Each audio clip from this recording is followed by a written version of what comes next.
like sports. So for me, Benjamin is the most creative, historical materialist of the 20th century. Very creative in his way. It's real poesis at work, Heidegger, the most violent, and Adorno, the most intelligent, rigorous, and of course Lukács the most original and grounding something. But anyway, these are just little things of the fearsome foursome, if you will, of modern materialism. I'm sorry? Oh, I was just asking Beryl what she's done on the work regarding childhood and toys. Well, I haven't done anything lately, but my original piece was in a local left rag called Arena, and it's titled Commoditoys. And it basically raises the issue of childhood and its kind of exclusion from all leftist discourse. I mean, it was basically something that nobody talked about or thought about, but it was clear that, if you take C. Wright Mill's idea of the intersection of history, subjectivity, and social structure, you had a generation that was actually being reconstituted through consumption. From the late 70s, the childhood became a market in the way that adolescence had been a market in the 50s. And, I think one can learn a lot about millennials, the much sort of dissed millennials, by looking at early 80s children's culture.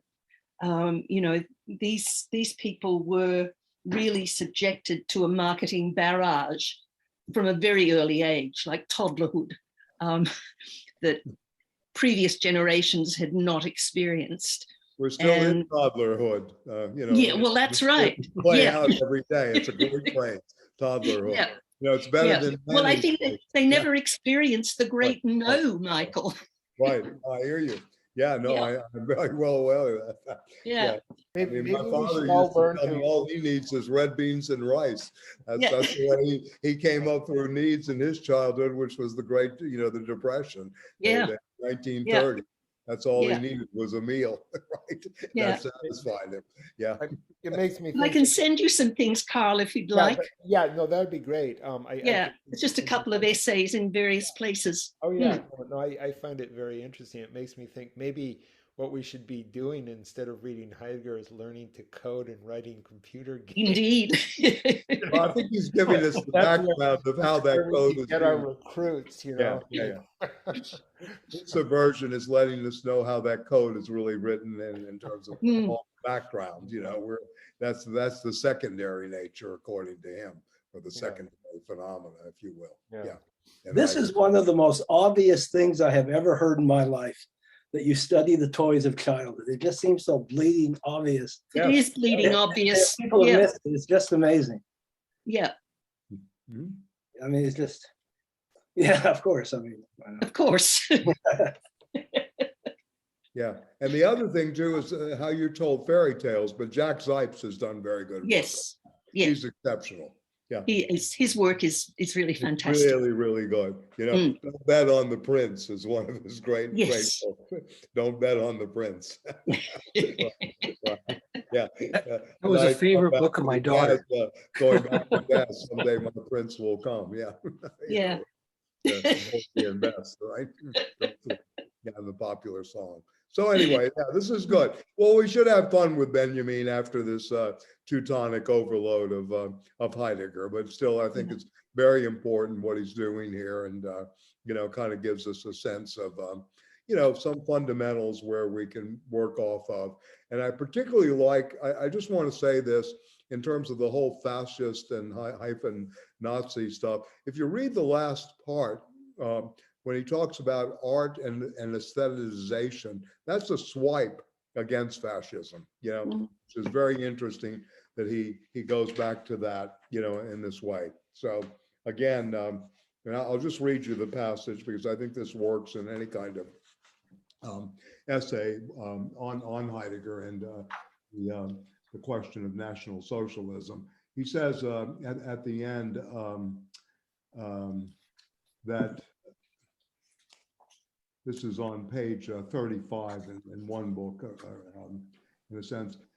Thus questioning, we bear witness to the crisis, the second to last paragraph, that in our sheer preoccupation with technology, we do not yet experience the coming to presence of technology. And again, the coming to presence is the key phrase, that in our sheer aesthetic mindedness, we no longer guard and preserve the coming to presence of art. Yet the more questioningly we ponder the essence of technology, the more mysterious the essence of art becomes. And we'll talk about this in terms of also Benjamin's notion of the aura, the auratic object next week. And then the closer we come to the danger, the more brightly do the ways into the saving power begin to shine, and the more questioning we become. For questioning is the piety of thought, which of course is a phrase that he's taking from Socrates in the Euthyphro, that piety and the art of thinking is one of the major, aspects of the Socratic dialogues or dialogical imagination. So anyway, I think this is important because he really is against this aestheticization and political aestheticization of art, in this way. So we'll talk about that, and of course with Benjamin too, who was no big fan of Heidegger's, to put it mildly, but we'll engage that next time. So I think we left off, if I'm not mistaken, about 8 days ago with the Gestalt, right?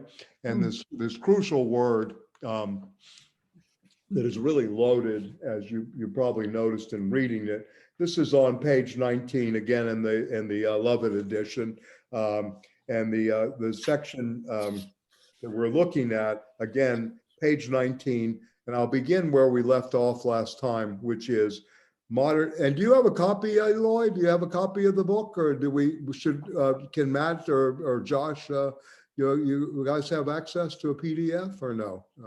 Yeah. I think I can dig one up. Okay, yeah, it'd be great if you could follow along with us, Eloy. We're reading the question. Yeah, Matt's sharing the Google folder. Yeah, thank you. Thank you. I don't have a copy. Okay, yeah.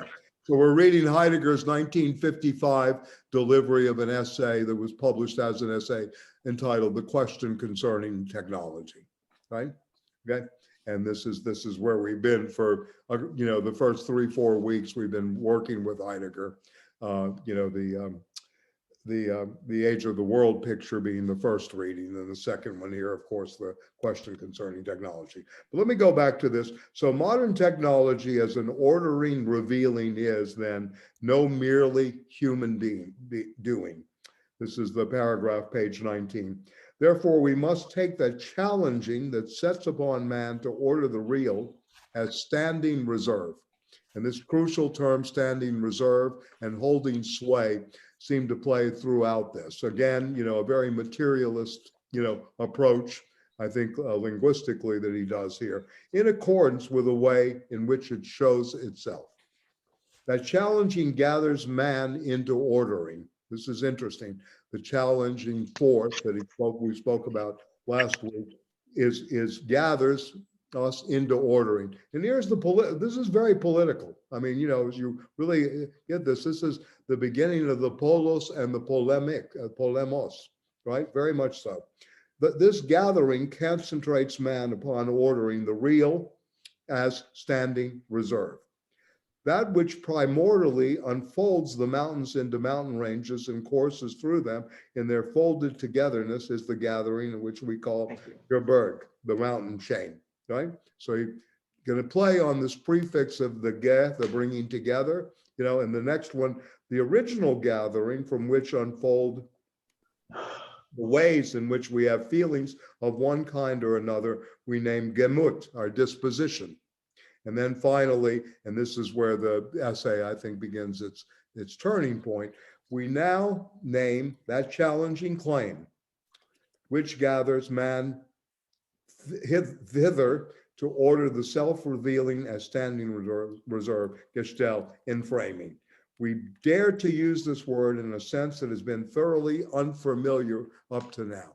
So again, he's going to take the ordinary usage and then set it up in a philosophical way.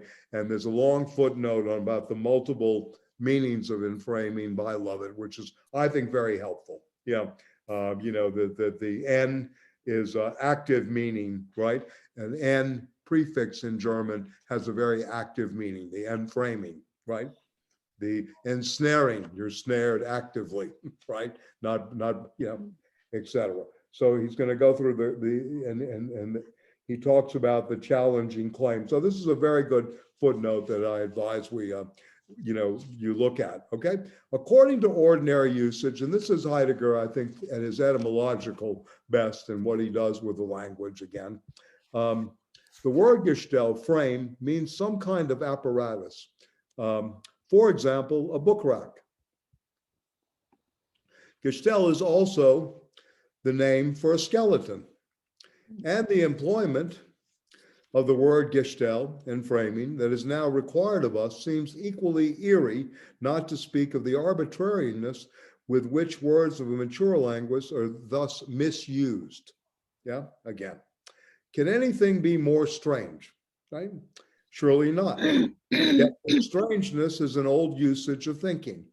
And indeed, thinkers accord with this usage precisely at the point where it is a matter of thinking that which is highest.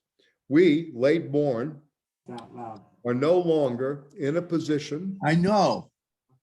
It's a pain in the ass to get it hooked up, okay? I didn't realize, sorry.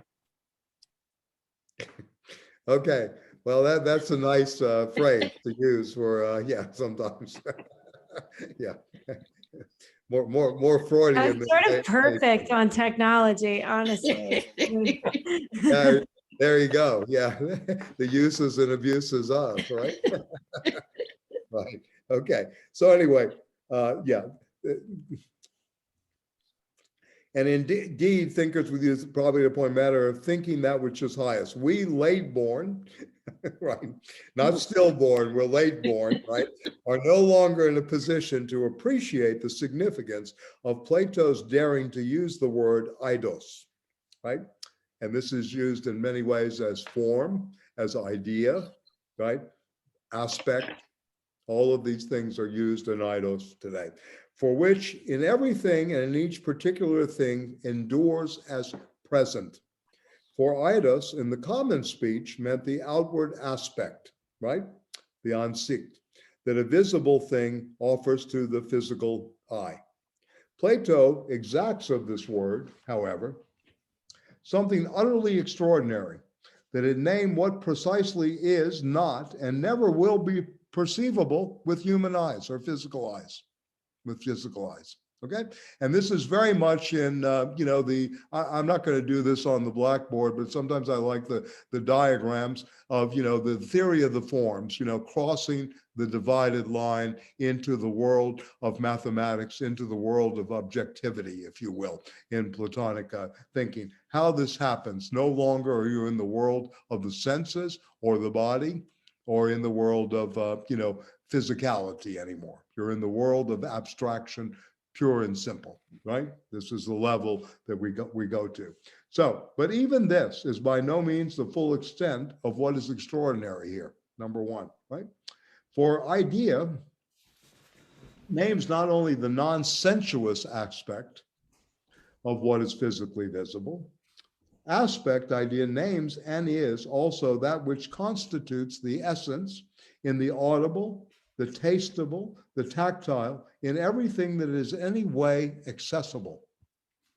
Compared with the demands that Plato makes on language and thought in this and other instances, the use of the word Gestell as the name for the essence of modern technology, which we now venture here, is almost harmless. Even so, the usage now remains something exacting, remains something exacting and is open to misinterpretation. So now he's going to spend the next 4 pages speaking about enframing, which I think is very, very important. Enframing means the gathering together of the setting upon which sets upon man, challenges him forth to reveal the real in the mode of ordering as standing reserve. Enframing means that way of revealing or unconcealing which holds sway. So the mode of ordering and that which holds sway in the essence of modern technology, and which is itself nothing technological. Very interesting. On the other hand, all those things that are so familiar to us and are standard parts of an assembly, such as rods, pistons, chassis, belong to the technological. The assembly itself, however, together with the aforementioned stock parts, falls within the sphere of technological activity, and this activity always merely responds to the challenge of enframing. This is part of the human activity, enframing, but it never comprises enframing itself, right? Or brings it about. Okay, so this is again important to remember. Again, the conflict here is against human willing, as you remember when he defines freedom later in this essay, right? He's against human willing. This is again part of the metaphysical tradition that he is trying to get away from, to the Nietzschean moment of the will to power. And again, he is really again trying to set up a completely different, if you will, dialogue and a different path here. This is really otherwise thinking, really outside. Why is he trying to get away from that, Michael? Because he sees that as we're living in this complete misnomer, where he's trying to get away from this kind of technological determinism that dominates our everyday life. He's really trying to set up a completely different path and to understand how we got here. And he'll have very good terms to talk about this. He has the terms of, when he goes through mathematical physics, right? He'll talk about the readiness of coming what is early, right? He has all these terms that are really looking at things in a very different way than a linear constitution of time, and something that is always already there in terms of standing reserve, right? Stock readiness, etc. Right? Very, very important to keep in mind as we go forward. But let me read here, because again, there's very much here in some ways, to my mind, having thought about Marx's method of presentation versus the method of research. Very much of this is going on methodologically in Heidegger, maybe for a different reason, of course, right? But anyway, they're very close in terms of the way Darstellung, Vorstellung, are being your presentation, representation, all of these terms, the way he's using it. So let's just go on. So the word stellen, to set upon, right, in the name Gestel, enframing, not only means challenging, at the same time, it should preserve the suggestion of another stellen from which it changes, that producing and presenting, Herstellung and Darstellung, which in the sense of poiesis, let what presences come forth into unconcealment. This producing that brings forth, for example, the erecting of a statue in the temple precinct and the challenging ordering now under consideration are indeed fundamentally different, and yet they remain related in their essence. Both are ways of revealing of aletheia, and this term, again, we talked about, is very crucial for Heidegger. This is the methodological, the interpretive model, the aletheological, concealing, unconcealing, veiling, unveiling, revealing, concealing, etc. That's going on constantly throughout his work. All right, so in enframing, that unconcealment comes to pass in conformity with which the work of modern technology reveals the real as standing reserve. This work is therefore neither a human activity nor a means within such activity. Again, the anti-humanist moment. The merely instrumental, merely anthropological definition of technology is therefore in principle untenable, right? And it cannot be rounded out by being referred back to some metaphysical or religious explanation that undergirds it. It remains true, though, nonetheless, and I'm sorry to read this, but we really have to attune ourselves to the language. I think it's important we can do commentary. Nonetheless, that man in the technological age is, in a particularly striking way, challenged forth into revealing. That revealing concerns nature above all as the chief storehouse of the standing energy reserve. Accordingly, man's ordering attitude and behavior displays themselves first in the rise of modern physics as an exact science. So we have here, in a sense, the Husserlian moment of the birth of modern physics, right? The crisis in European sciences. He's going back here to look at this. Where does it start? But he's looking at it, in, I think, in a much more materialist way, not only through consciousness, right, and intentionality. Modern science's way of representing pursues and entraps nature as a calculable coherence of forces. Modern physics is not experimental physics because it applies apparatuses to the question of nature. Rather, the reverse is true. Because physics, indeed already as pure theory, sets nature up to exhibit itself as a coherence of forces calculable in advance, it therefore orders its experiments precisely for the purpose of asking whether and how nature reports itself when set up in this way. Okay?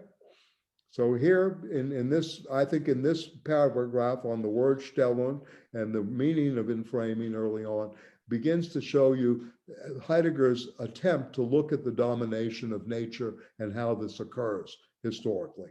How did we get there? Yeah, this awareness where we are, that we have this mastery always. He's throwing this again into question. These are anthropological concerns. These are instrumental concerns only, right? But after all, then he goes on, mathematical physics arose almost 2 centuries before technology. How then could it have already been set upon? And again, this is his language, set upon. I know we're at a disadvantage not being in the German to see this really crystallized, but you know, the Anglo-Saxon has some connection, right? in many ways. Set upon by modern technology and placed in its service, question. The facts testify to the contrary. Surely technology got underway only when it could be supported by exact physical science. Reckoned chronologically, this is correct. Thought historically, it does not hit the truth.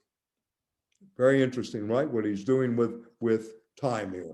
No longer chronos, no longer linear, right, etc. Historical time is now being thrown out. Historicality, right? Yeah, okay. So very, very important. And most of you that have studied some philosophy or know philosophy in general, the phenomenological movement was always criticized for pure consciousness, this attempt towards pure intentionality, getting to the pure phenomena, the essence of things themselves, without having that historical as being very ahistorical, and ultimately led to a kind of almost subjectivistic subjectivity in the end. Okay, so anyway, let's go on. The modern physical theory of nature prepares the way, first, not simply for technology, but for the essence of modern technology. For already in physics, the challenging gathering together into ordering, revealing holds sway. But in that gathering does not yet come expressively to appearance. Modern physics is the herald, and this is interesting, a signpost if you want, if you're going to look at this in terms of material semiotics. This is how modern physics is the herald of enframing, a herald whose origin is still unknown, right? The essence of modern technology has for a long time been concealing itself, even where power machinery has been invented, where electrical energy is in full swing, and where atomic technology is well underway. He should have lived to see this, what's going on now. Okay, all coming to presence, not only modern technology keeps itself everywhere concealed to the last. Nevertheless, it remains, with respect to its holding sway, that which precedes all the earliest. The Greek thinkers knew this, and again, this attempt of him to establish this interior dialogue, again, between the German, or the philosophical German, and the philosophical Greek, right? The Greek thinkers already knew of this when they said That which is earlier with regard to the arising that holds sway become manifest to us men only later. That which is primarily early shows itself only ultimately to men. Therefore, in the realm of thinking, and again, he's in the realm of thinking, which he is, a thinker, a painstaking effort to think through still more primally what was primarily thought is not the absurd wish to revive what is past, but rather, this is again against nostalgia, but rather the sober readiness to be astounded before the coming of what is early. Okay? Very beautiful. I mean, I listen again, I don't know the German that well, but for people that I know that do know it, that there is a poetic at work here. It's a repetitious poetic, but it is a very, very poetic, German working on. Chronologically speaking, you'll go back to this, modern physical science begins in the 17th century. We know this, right? Galileo, Copernican revolution, the scientific revolution. In contrast, machine power technology develops only in the second half of the 18th century. But modern technology, which for chronological reckoning is the later, is from the point of view of the essence holding sway within it, the historically earlier. Very interesting, huh? Yeah, okay. So you want to stop there? Some thoughts or, yeah. And he goes on to, of course, calculated rationality, causality in the next section here going forward. But yeah, so he's again trying to attune us to think through this and this Bestimmung, this attunement that he goes through, attuning our senses, attuning our focal points, if you will, even in some ways giving us nodal points to think with is very crucial to think through. He's trying to do this, attune us to this language of the Gestalt, the enframing, and this use of the prefix, and then where we are, and also the temporality of the, quote, beforeness, or the earlier, than the present. So in a way, we're beginning to get a sense of the Heideggerian ecstasies of time, which the future is projected as a springing forth, right? But always connected to futures past, right? And in grammar, the futur antérieur in the French, right? That the antérieur is absolutely necessary, right? In some ways, it's really a futures past, yeah? And how we get to this kind of otherwise thinking, right? But it's not a nostalgia or a grounding in the old Luddite culture, if you want to think of it that way, or we're going to go back to the 70s because things were better, or the 60s or whatever. This is, all pretty much, you see this nostalgia coming up all the time. We'll talk about this with Benjamin even more so, but this nostalgia that's so operative in the cultural field today, the sphere, right? And this recycled images and sounds that are playing out. So so anybody, again, this temporality is very important. Yeah. Well, just in terms of reading, this essay in conjunction with the Age of the World picture, one of the things, it seems to me in some ways he's rewriting that prior essay or reworking very similar themes. And when I was reading that passage you just read, it referred me to page 118 and 119 in the Age of the World picture, and there he's talking about the fixed ground plan, and Yes. What must kind of what comes before in some Yes. sense. Yeah. And I also and also page 149 to 151 Right. is also working this theme again, talking about the the Cartesian subject. One thing I found interesting is on page 131.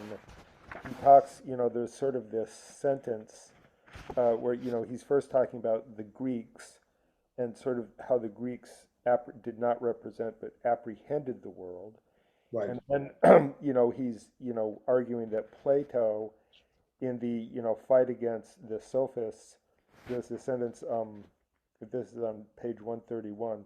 Yet on the other hand, the beingness of whatever is defined for Plato as eidos, aspect view, is the presupposition destined far in advance and long ruling indirectly in concealment for the world's having to become picture. And it seems like that's, there's this latent virus for Heidegger that, so it seems like that is the turning point in some sense, and this prior that he's then talking about in discussing and framing. That's how I read Yeah, it. fair enough. I certainly appreciate this analogical reading where you can relate it back to something that he did in the 1930s and as an essay. And this is 17 years later, and a lot of more thought went into this in a way. And, he doesn't talk so much about essence and clearing in that thing, but he does, as you pointed out, the distinction between the Greek notion of apprehending and really, in a sense, learning versus that of representational thinking, right? And mimesis, right? Yeah, in many ways. So very, very, very good. I mean, this is very important, to think about, right? And he speaks to this again. Let me just read just a little more, and then we can hear. All coming to presence not only is concealed to the last, right? The Greek things, whether that is easiest, etc. The sober readiness, right, to be astounded before the coming of what is early. I like that very much. That is against this nostalgia, this return to the past, right? It was much better back in the old days, etc., etc. So very, very important to keep that in mind, because he's been accused of this kind of nostalgia that he's kept a step back. I don't think this is the case at all. I think there's a very different path. I mean, I don't know where it leads. I'm not a soothsayer or a pathfinder here in some ways, but at the same time, this is a very different approach, right? That goes well beyond that. Oh, things were much better. Things ain't what they used to be. Playing on the jazz song again. This is really, really something very different than that. It's a staking out. I call it a staking out. Yeah. And yeah. Michael, how do you interpret the phrase "before the coming of what is early"? I mean, would that be what he, in a different context, is kind of referring to what Plato did? The destined far in advance and long ruling indirectly in concealment. Are those? Yeah, I think he's referring here also to the pre-Socratics. For Heidegger, at one level, we have a kind of very interesting and extremely complex relationship to the pre-Socratics and to both Plato and Aristotle, right? For him, Plato's notion of the truth took away from aletheia, that it's really the pre-Socratics, and Kristen put the attention, I would say the intuitive grasp, the Wesenschauen, the grasp of things, to go back to that, and also mixed with when he says this passage, the Thamatasein is to wonder before things, this kind of emergence, this Ursprung, which comes in this clearing, this lighting of the clearing. So again, it's not a quest for origins, which a lot of people say, in the translation of Ursprung. It's the springing forth itself that he's really trying to look at. So the dialogue in some ways is pre-Platonic and pre-Aristotelian with the pre-Socratics, to get back to actually when this aletheia, this clearing, this lighting in the clearing was actually taking place, because he thinks that systematic philosophy corrupted, if you will, for lack of a better term, our seeing and our ability to apprehend in many ways. Right, So, right. Yeah, that's how I read it. okay. So I think that's very important. It's a shame Bruno Gulli's not here tonight. We could have a nice riff on the pre-Socratics. But again, I'll mention to you, I mean, because I like what Carl, did with the analogical reel. Sometimes it's very good to look at Heidegger in other places. The introduction to metaphysics, in which the attempt is to talk about being and becoming through a rethinking and a recasting of the two major thinkers of the pre-Socratics, Parmenides, right? And of course, Heraclitus. Yeah. Marx never touched Parmenides. He had a lot of truck with Heraclitus in his dissertation. Heraclitus and Epicurus were the two Greek philosophers alongside Aristotle. Marx did not like Plato at all. In fact, he cast Plato in Capital in a long footnote as a projection of the Egyptian caste system. So obviously Marx had a very, this was his reading of the Republic, right? In many ways. And Marx was good at understanding how representation took place in history. I mean, no question about that. So yeah, but Marx did have a relationship to Heraclitus and certainly to, I mean, the Epicurean and Democritean theories of nature, as well as Lucretius, the two materialists alongside the atomist,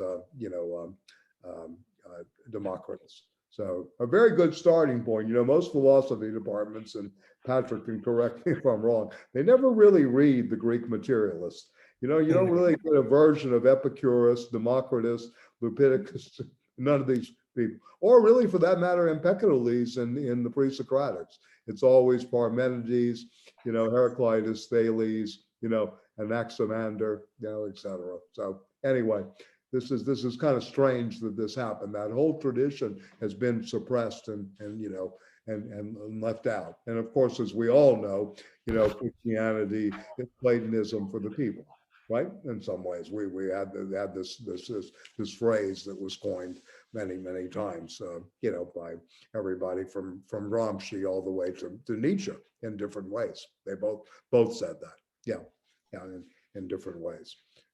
Nietzsche called Christianity the most intelligent Jewish conspiracy of all. So you can think about that one, but anyway, that was his thinking about Platonism for the people. yeah, right.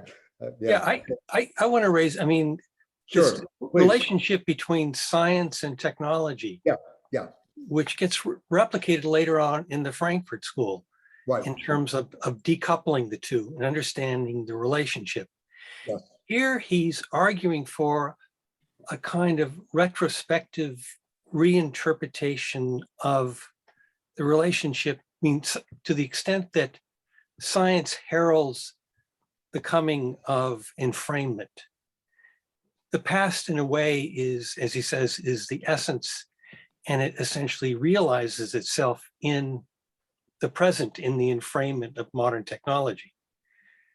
But it's not, I mean, what's interesting is that it's open. The interpretation of science is open, and as a consequence, I mean, and I'm not sure, this is we could talk about this, right. Is that the way in which the enframement, because later on, we're going to get into this, obviously, the notion that where danger is, we can find the solution to the danger there. The saving power. The saving power. He doesn't speak in terms of problems and solutions. He'll talk about the saving power. Yeah, how we question. And that, I mean, there's this relationship, and it also, I mean, it strikes me, it goes back into psychoanalysis, because psychoanalysis, in terms of the interpretation, is so much about this retrospective process. Yes. Of interpretation. So, and just a couple points. Sure. I think you're, certainly on to something, and I think most people would agree that study this actively, that Heidegger, in a way, set the stage for questionings of technoscience, or the relationship between science and technology, for the Frankfurt School. The Frankfurt School took it elsewhere. We'll see this in Benjamin as a peripheral, outsider, but he does set the code. And I think you also bring up something very important. Yeah, science is early, right? And he points that out, it heralds something. At the same time, he says later in essays, science does not think. So in one way, Heidegger's path is the path of thinking, right? That science cannot think. It can herald, it can give us signposts, if you will, material, apparatuses, can herald the enframing, but it does not think it through, So in a way, this is Heidegger against his master Husserl in some senses, because Husserl thought that philosophy, should be, the rigorous science, right? The phenomenology is a really rigorous science going forward, and never really questioned, or what Heidegger said, interrogated the being of science, right? What is science's being? And we can go through that. I mean, sometimes it may lead to a kind of mystification or a mystery, as he likes to say often. But at the same time, I think that this is important to remember, that Heidegger, again, is trying to put us in a direction, if you will, if there's the direction of thinking otherwise, outside of, the quote unquote normal chronological, the normal cyclical too. That's against the cyclical theories of time, with all due respect to Vico and others. There's something very different going on here, in many ways. And and I mean, Josh is reading, and I have a copy of the book to show. I recommend this book. It's a very great extension of what we're talking about, Capital Times, and Josh has been reading it. And you basically, I mean, Josh can comment on this. You see this relationship of the past that heralds here, because it's a reading from Marx, back to Aristotle, and then forward from Aristotle on what is exchange value in many ways. So very, very interesting, called Capital Times. Eric Adiez, who was a student of Gilles Deleuze, and this was his first major work. And who's still living, by the way, and works with Mauricio Lazzarato. You want to say something about that, Josh? I mean, because I think this is relevant to what we're talking about here in terms of the sober readiness to be astounded before the coming of what is early. Right? Yeah, I mean, he totally picks up on some of the things that we've talked about in the last, I guess, 3 sessions within the introduction to his book here. I mean, I haven't gotten very far into it, but just thinking about, kind of the domination of Kantian linear time over other concepts of, and thinking about time, seems to play itself out throughout Heidegger's text and throughout his text too, and I think, interestingly, Marx makes some insights into that as well, in some very similar ways, I guess. I mean, I think I have a lot more to go to sort of develop that idea, but that seems to be what he's getting at in some ways too, And it's also, I mean, it just shows in an interesting way how materialist Heidegger is in this text too. I think, like, he has all these remarks, like you said, about the nostalgia, but then also about, on page 27, there's this moment where he's saying, he sort of encounters idealism. He's saying, like, let's see what he says.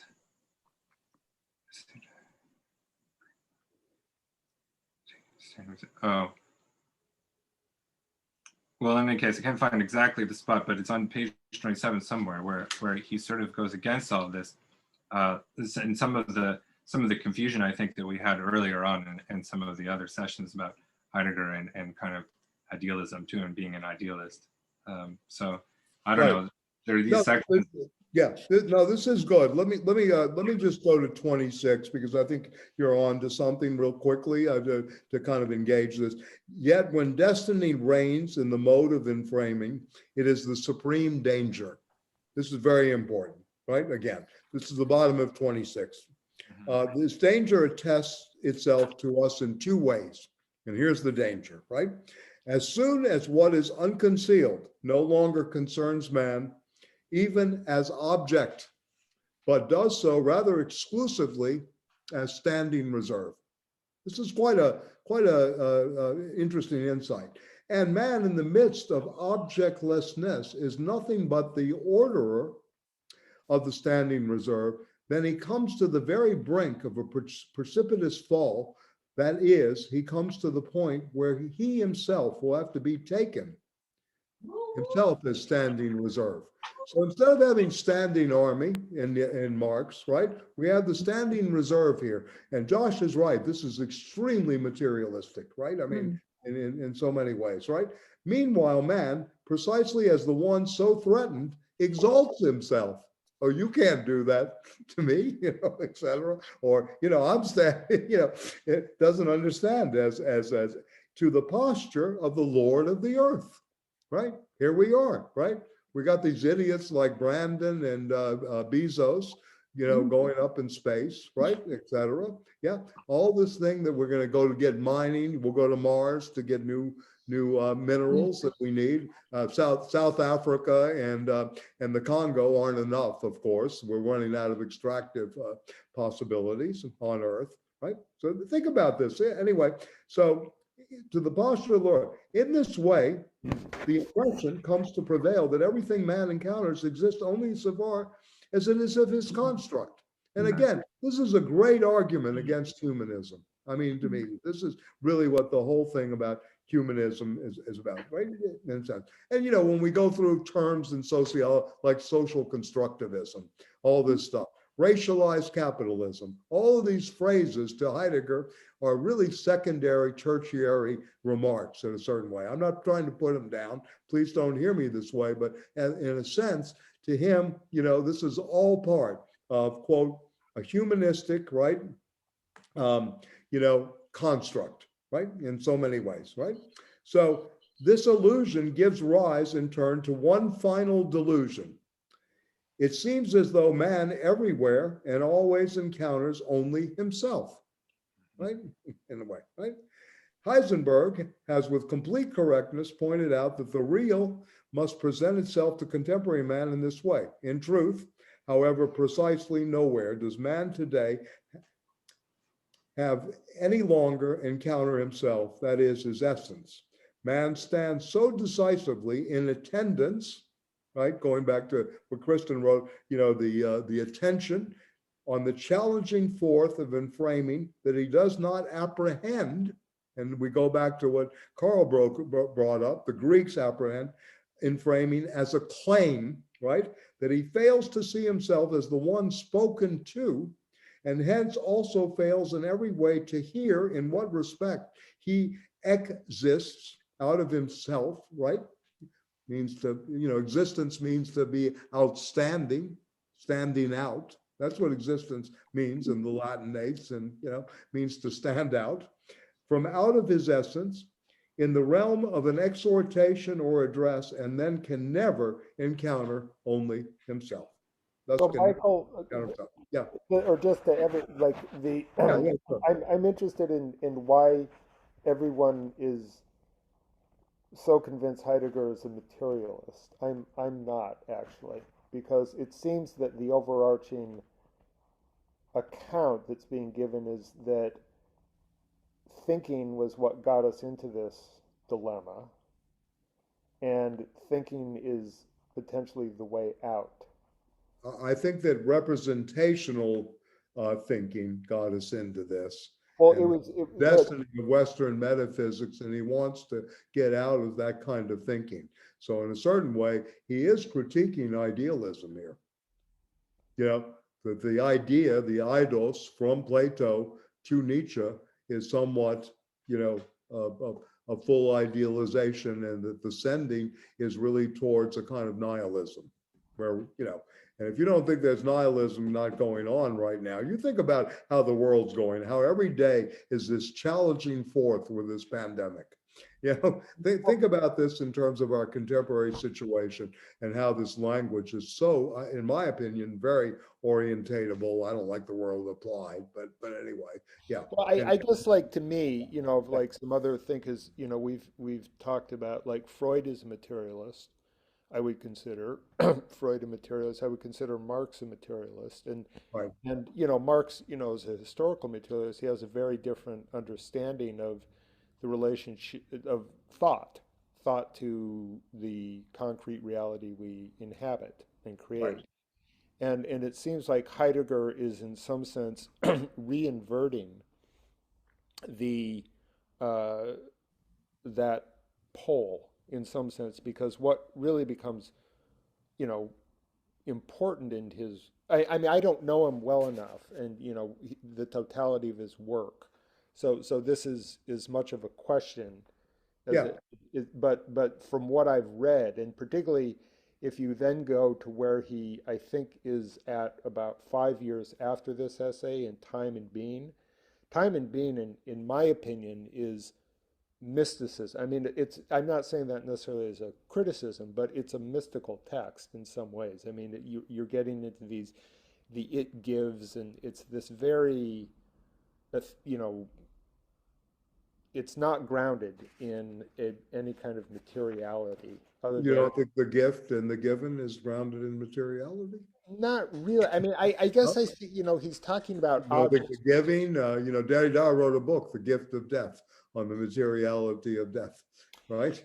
I mean, can, the giving is very important. The donné, and the givens are very important in any kind of discussion. What you do with it then can be materialist, and in a sense, in how we use the term materialist. You know, material conditions are one thing in terms of socioeconomic relations in a humanistic Marxism, whereas for Heidegger, it may be a very different kind of materiality that's working here.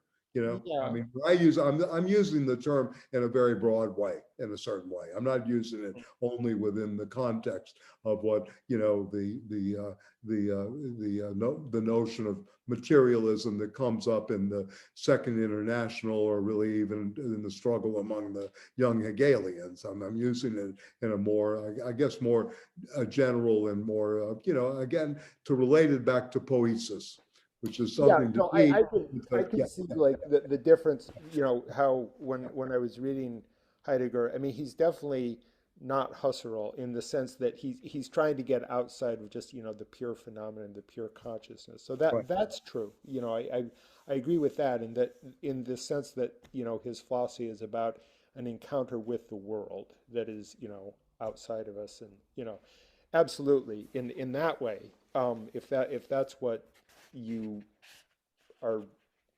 indicating by, you know, him being a materialist, I would agree with that. But I think that there's another strand in his thought that's very much, you know, the 11th thesis on Feuerbach, you know, philosophers have only interpreted the world. The point is to change it. And, you know, it seems very much what he's calling for is sort of a rethinking, a reinterpretation, and that somehow that is a pathway towards some kind, you know.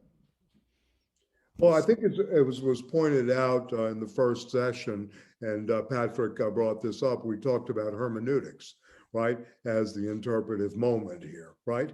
And is there a materialistic hermeneutic? Certainly, Fred Jameson is one of the masters of materialist hermeneutics. The Political Unconscious is really an interpretive essay, and it's based on really the best, if you will, of materialist hermeneutics. It's not a religious thing, although you can make a case. And, you know, I've had, you know, anyway, you can make a case that Frederick Jameson's literary theory comes out of Northrop Frye, who's an Anglican priest in Toronto, you know, or is not with us anymore, but Anatomy of Criticism, you know, the secular scripture, and these kind of the forms and the archetypes are being used by Jameson in his approach to literature with a materialist base. So I think this is more complicated than just labeling. I use the term because I find the language very pregnant with materiality. That's, I guess, what I'm really trying to say here, that it has this very material force to it. When you think of ordering, you think of challenging forth, setting, you know, up, right, in a sense, enframing. You know, all of these things to me come across as a very, you know, it's not like a mysticism, you know, that which cannot be thought we leave to God, you know, in the early Wittgenstein or something like that, to my mind. Time and Being is another story, because that's a meditation on Heisenberg's indeterminacy principles, which is, you know, very hard for anybody to articulate. You know, he's trying to get to that dimension of time. You know, again, this is the thinker of time. I mean, really, in a way, the horizon is time, and not just time as we normally experience it, right, etc. Patrick, you want to say something? Yeah, please. Yeah. I mean, I think there is a lot of ambiguity in later Heidegger. Right. You go back to Being in Time, and you know, it's and be interested to hear what people think about this, is that, I mean, he really, what I think he's doing is mapping Husserl's notion of intentionality into Dasein, and at a much more fundamental, I mean, Husserl's operating at the level of consciousness. Heidegger in Being and Time is essentially trying to materialize that process. I agree with you there. Yeah. And what happens later, I don't know. I mean, it's like there is, I mean, people talk about 1, 2, 3, 4 Heideggers, in terms of, but I mean, I can see that one could see that there is a kind of idealistic element to the extent that you see modern science as being a herald of modern technology. But there's also, as I pointed out earlier, there's an ambivalence, there's an ambiguity. There's an openness there that just isn't, and but that, I mean, that's my take in terms of what he's up to. I've never read the Time thing later, but okay, if I can just make a reference to the text for a second, since you bring up the open. Yeah. On page 25, and this is again very important, the essence of freedom, right? Mhm. Originally not connected with the will or with the causality of human willing. This is both a slap on, subjectivism, right? And the Nietzschean will to power, ultimately, where he sees Nietzsche going. I mean, that's open to interpretation, of course, and I have problems sometimes with the Heideggerian, framing of the history of metaphysics, but that we'll go there afterwards. First, we should try to understand and ground ourselves. So freedom governs the open. This is interesting. Governs the open in the sense of the clear and lighted up, the Lichtung, and the clearing, right? This is what we're talking about. Of the revealed. It is to the happening of revealing, that is, of truth, that freedom stands in the closest and most intimate kinship. All revealing begins with a harboring, within a harboring, and a concealing. Again, materialistic. You can think of the sea, and then what's concealed. This is interesting, the way he uses this kind of language. All revealing comes out of the open, goes into the open and brings into the open, right? Interesting. And again, I mentioned another book. I'm sorry I associate this way, but Giorgio Agamben's book, The Open, is very much worth reading in this context. What is meant by the open and the clearing, right? Okay, so the freedom of the open consists neither in unfeathered arbitrariness, right, nor in the constraint of mere laws. Freedom is that which conceals in a way that opens to light, in whose clearing there shimmers, that veil that covers what comes to presence of all truth and lets the veil appear as what veils. Freedom is the realm of the destiny that at any given time starts a revealing along its way. So when you mention Dasein, in a way, the there-ness is part of that openness, right? You're experiencing not Dasein just as subjectivity or as intentionality. You're also experiencing Dasein as the there. The Da is just as important as the Sein, or maybe even more so. This is, again, this kind of passage, this openness, right, that happens there, right? That is happening. This passage could appear in Being and Time. Yes, I agree. Yeah. No, I'm not strict on Heidegger 1, 2, 3, 4. Yeah. I'll take the 2-step on this one. It's a different approach.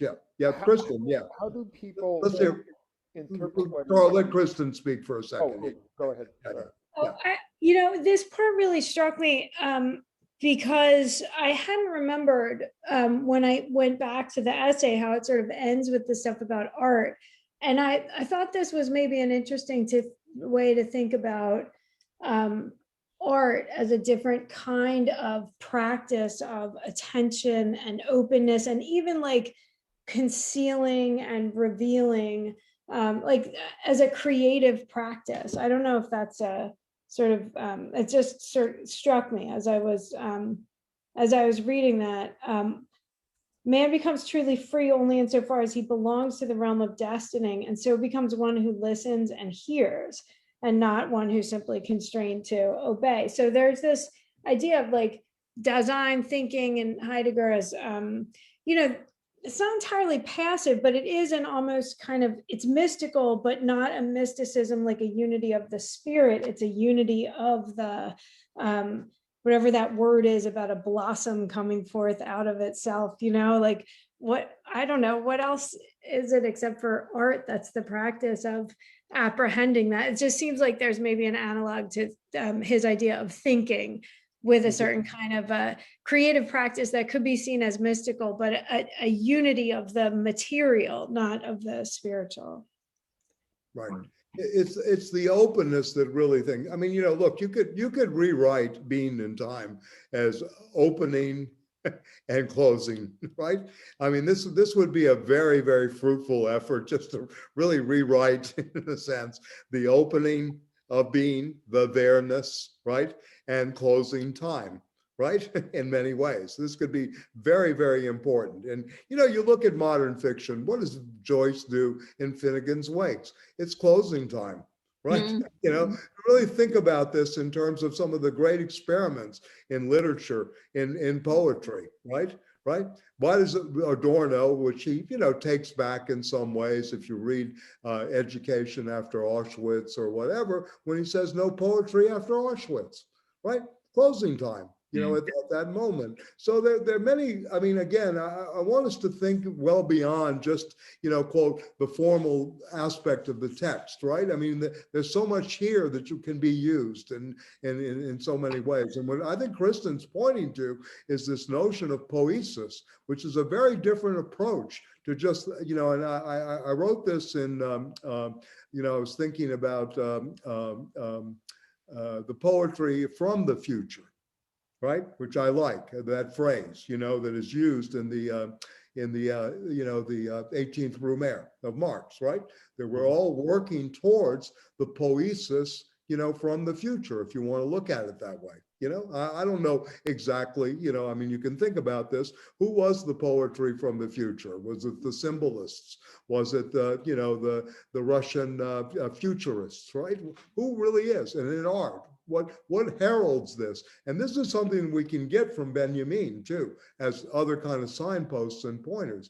And again, I think he's really trying to avoid where I began tonight, this notion of the political aestheticization of art, or art is, just this aesthetics, this notion of technology.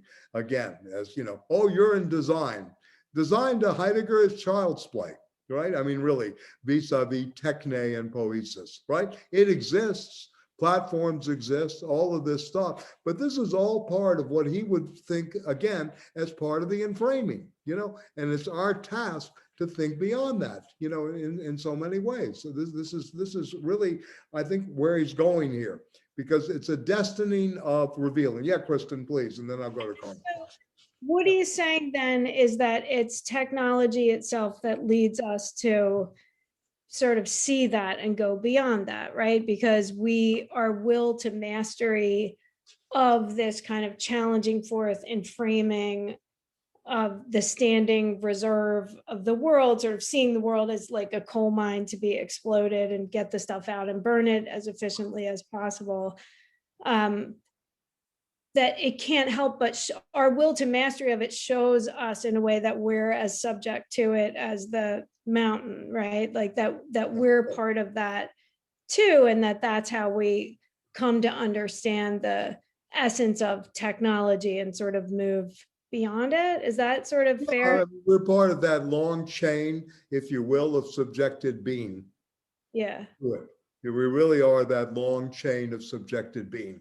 And we're unaware of it, right? And we're on the wrong path. This is another way that he's talking about it, that it's a train wreck, Again, I'll put this out. I thought about this a lot this week, because I'm teaching Lenin, State, and Revolution. And, the locomotive of history is not for Heidegger and it's not for Walter Benjamin. But what Walter Benjamin and Heidegger have in common is the pulling of the emergency brake, right? This is really what they want to do. They want to, and if the Heideggerian project, like Proust and in other ways, if you can, you can do a little, I mean, listen, this is very, very general and maybe a bit abstract, but look at Proust, in terms of the recovery of time to stop time, right? In remembrance of things past, right? In a sense, this play, and whose uncle is Henri Bergson, by the way. Yeah, and then you look at the things that Heidegger really wants to do here. He wants to stop time, right? The time that as we're experiencing it, right? If you want to think of it that way in terms of the stop, please go ahead. Yeah. Can you just talk a little teeny bit more about how you see the relationship between and the difference between Heidegger and phenomenology? Because I always see Heidegger as being about sort of like thought being pulled, like there's something about the revealing of being through technology that kind of pulls thinking along with it, pulls Dasein along with it. But if it is this sort of emergency brake and it is this kind of like stop time, then what's the difference between it and the sort of pure attention of phenomenology? I've kind of always wondered what that, sort of what the outlines that might be we want to get into. One radical difference between Heidegger and Husserl is the emphasis upon language and this interior, this dialogical understanding of language, because he's trying to work through time through this understanding of, the Greeks' notion of apprehension, right? The Greeks, notion of, of course, of learning, et cetera, versus that of modern representational thinking. And for him, yes, I mean, there are very, very, again, a book he studied, and it's a great point you bring up, Kristen, is the Phenomenology of Internal Time Consciousness, right? Which is a crucial book for Heidegger. He studied this book day in, day out, as did, our good friend Dada, we used to call Jacques Derrida, Dada, back in the day, for the Dadaist movement in philosophy, as well as, the new godfather of deconstruction. But anyway, all to say, no, I mean, a very good point. But he, again, is trying to, there's a lot of talk about subjectivity always on the left. And, we heard this in the panel that you were part of with Stanley, that subjectivity and consciousness, which is an old phenomenological issue. For Heidegger, there is no more subjectivity, right? There's only the open, right? In a sense. We are vessels through things. So the notion of intentionality, to go back to what Pat, no longer is operative in his vocabulary. Maybe early on when he writes Basic Problems of Phenomenology, which is 1925, the History of Concepts of Time, which is 26, and then of course Being and Time is published in 27. Maybe during that period, there's still some subjectivity, right? But by this point, and what Carl referred to over, yeah, it's like surfing. You're right. Good comment. In a way, he's still in search the perfect wave. Like the end of some movies we know. Yeah. So, but yeah, I mean, I don't know if that helps, but there's no subjectivity here. Again, it's the open of the da, right? The there-ness, right? In a sense. So we're thinking topologically, right? No longer typologically, right?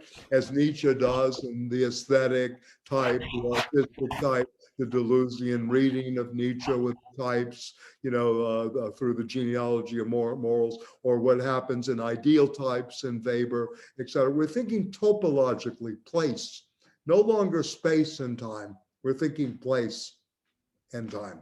This is a very different thing, and the Greeks for him had no notion of place. So that's maybe one reason he wants to go back, right, to that, right? And he sees a politics here in this topology. What kind of politics? I don't know. I mean, in a way. I mean, Hannah Arendt in The Human Condition, speculates on this. She has many interpretations of the polis. I'm not, a follower of Hannah Arendt. I mean, she's very smart, no question about it. But yeah. But yeah, in a way, yeah. And then, yes, the ecological is always working there too, throughout, because this is the beginning of the critique of the domination of nature, that the Cartesian mastery, the Hegelian world spirit, if you think about this, Leibnizian monads and subjectivity, he goes through this. He's very careful in his way. The only gripe I have is Spinoza. He leaves Spinoza out of the history of being, which is kind of interesting because Spinoza is the thinker of nature, right? Natura, nature, naturing is, energy, is God, right? In a way. And it's kind of unfortunate that he didn't engage Spinoza, in many ways, because it could have been interesting to see this at work. Yeah. Speaking of which, I don't know if you know the latest controversy, the rabbi of the church, of the synagogue that, had the creme on Spinoza will not lift it still. I don't know if you've heard about this, but it's very interesting. He was requisitioned by a group of Spinoza. No. So Spinoza is really, I was talking to a couple of people about this. It's like Lukács when you told Max Schleyer, tell me about phenomenology. Can you make the devil appear? Well, the devil is Spinoza, right? To the synagogue. They will not lift. The rabbis voted at the temple in Amsterdam where this was issued. And this is 400 years ago, right? Over 400 years. This was issued if I'm not mistaken, I think it's 1644. Spinoza's very young, and yeah. So very, very interesting about how much, if you critique, you talk about the anti-Semitic, right, at work here, and then the return of that against one of their own, right, in a way. This is a man who wrote the Hebrew grammar as a young man, right? He wrote a Hebrew grammar on top of 162 pages on the calculation of the rainbow. Yeah, so I mean, pretty amazing. Yeah. And, certainly worth studying. I mean, we have to do a seminar on Spinoza eventually. Yeah, I mean, no question about it. But anyway, he leaves it out. But I hope people can see this. Heidegger is not really about, subjectivity and consciousness right at this point. These are not part of his vocabulary.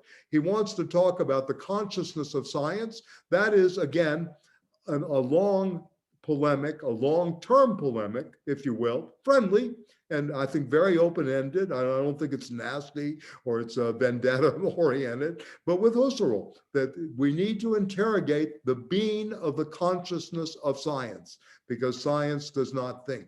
Yeah, and going back to Carl's remark about thinking, for him, thinking is representational. I think that accompanies all my relationships, my representations, right? In Kant, right? He's going after these kind of, propositions throughout history. So for him, this is not thinking, right? Yeah, thinking is place and the open, right? The there-ness of where we are, yeah, in a sense. So it may lead to a mysticism, certainly one of, some people's criticism of Heidegger. It may lead to a new way of thinking. A lot of work has been done on Heidegger and the Tao, and the Chinese philosophy, the way, the path. A lot of work has been done, on him and Buddhist logic as well. So this is another thing that is, taken up. And I'm not trying to get into the history of religions here or the histories of other cultures, but it has been taken up very actively, in this way. Yeah, this kind of connection, right? Yeah. So I don't know. Yeah, I knew you were going to say something. Go ahead. Yeah.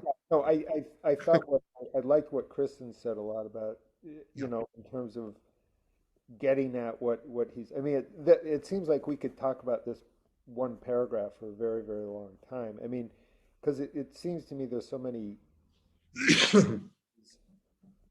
of reading. I mean, I guess I'm just interested in what other people. When you read this, what do you imagine? Like, what image does this evoke, or what is sort of how you?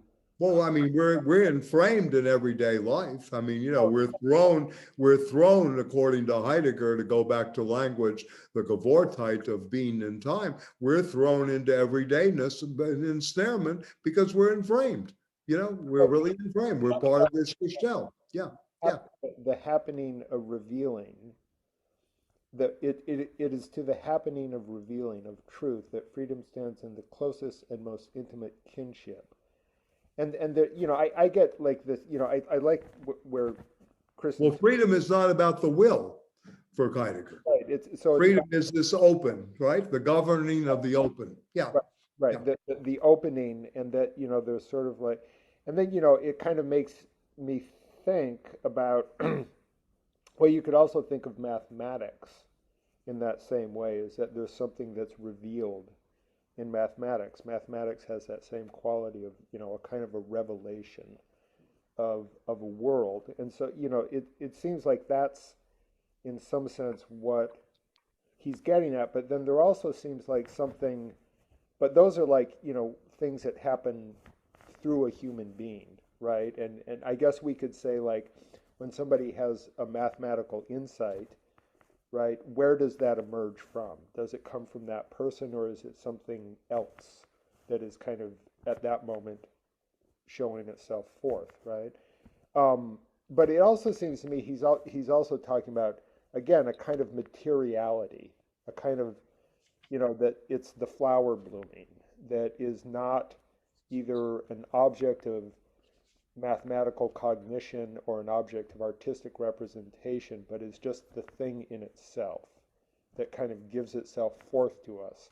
So it seems like there's kind of a lot of different ways you could think about this, and it also seems to me you could think about it as a form of class consciousness, you know, in terms of like how Heidegger sees the world. Well, I mean, class consciousness is not something that Heidegger is especially interested in, you know, in many But ways. his thinking, you could argue his thinking reflects a certain class consciousness. Well, I don't know if you remember Foucault's very beautiful end to the, it's republished in Archaeology of Knowledge, the discourse that he gives as when he takes Lévi-Strauss's chair at the Collège de France. He speaks about the story of the Japanese shogun and the English carpenter and how much he learns, right, in a sense, that the Japanese shogun held secrets that he learned from this English carpenter for many generations, you know, in a sense. So this is kind of an interesting way of not looking just at class struggle, but how certain secrets of knowledge are withheld and you know, kept for many generations, right? Yeah, in many ways. So this is interesting, a carpenter and a shogun and that kind of relationship that's going on. Yeah, Heidegger had, again, great, you know, I mean, the house, language is the house of being, right? In a way.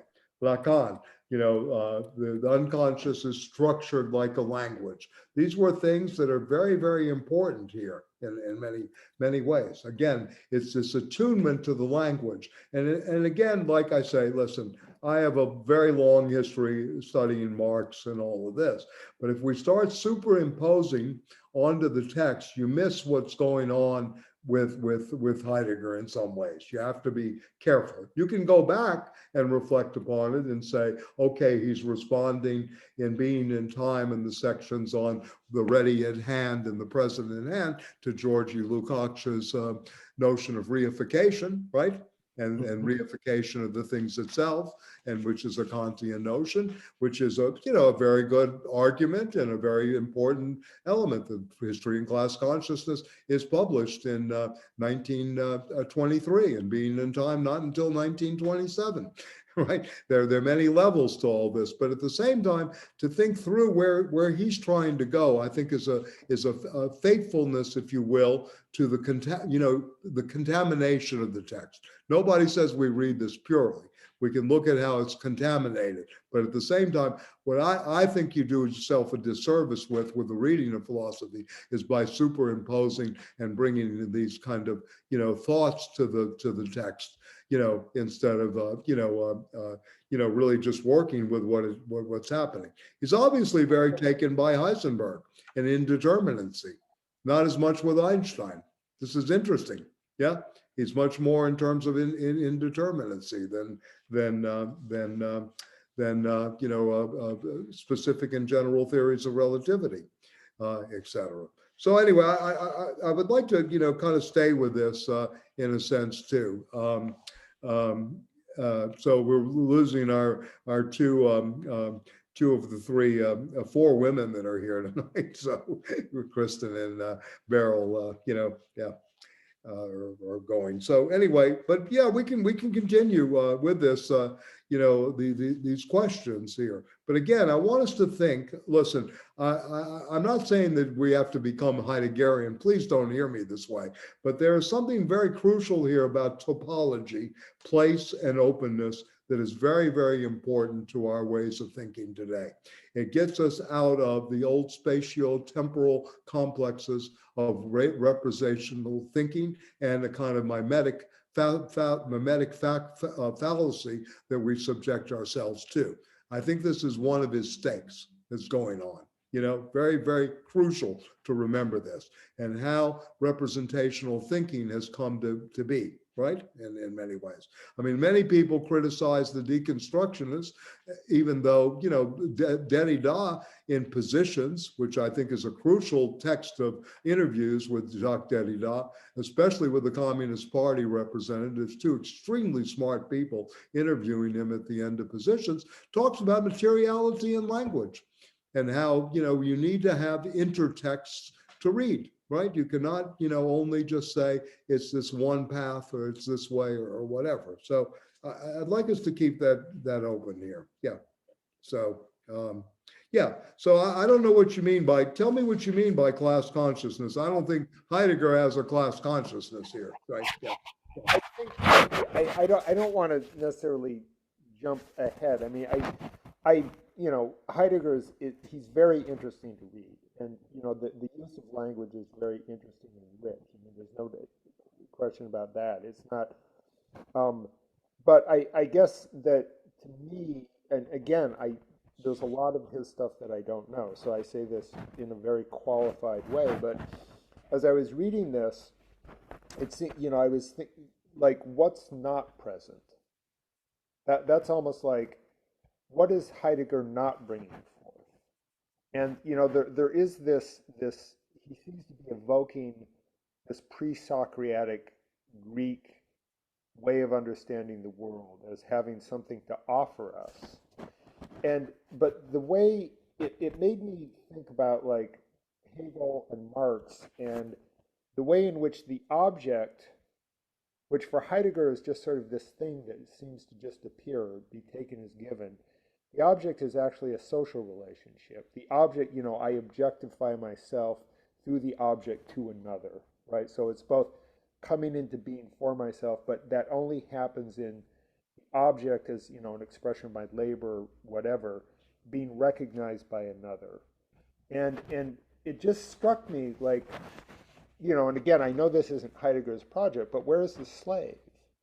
Like, where is the slave in all this? There's enframing, there's all these causalities, but this world that he's evoking in some sense or drawing upon was founded on slave labor. Some of it quite brutal, is like if you were enslaved in the mines in ancient Greece, have a very.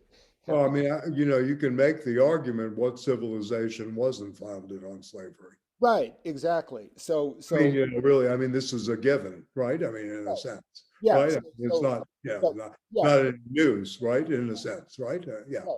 I mean, the Parthenon was not built by Pericles' hands, right?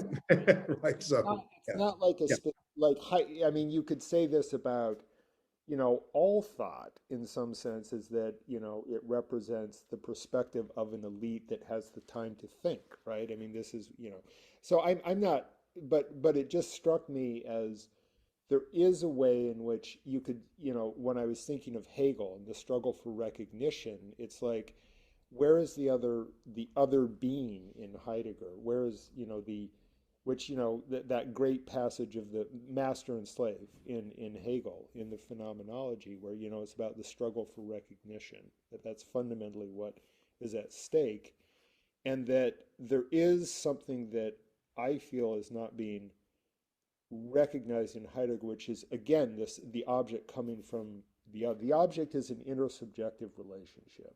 I guess, I mean, that's kind of my marks. Let me just respond to you. Heidegger and Patrick, most probably knows this or has a sense of this.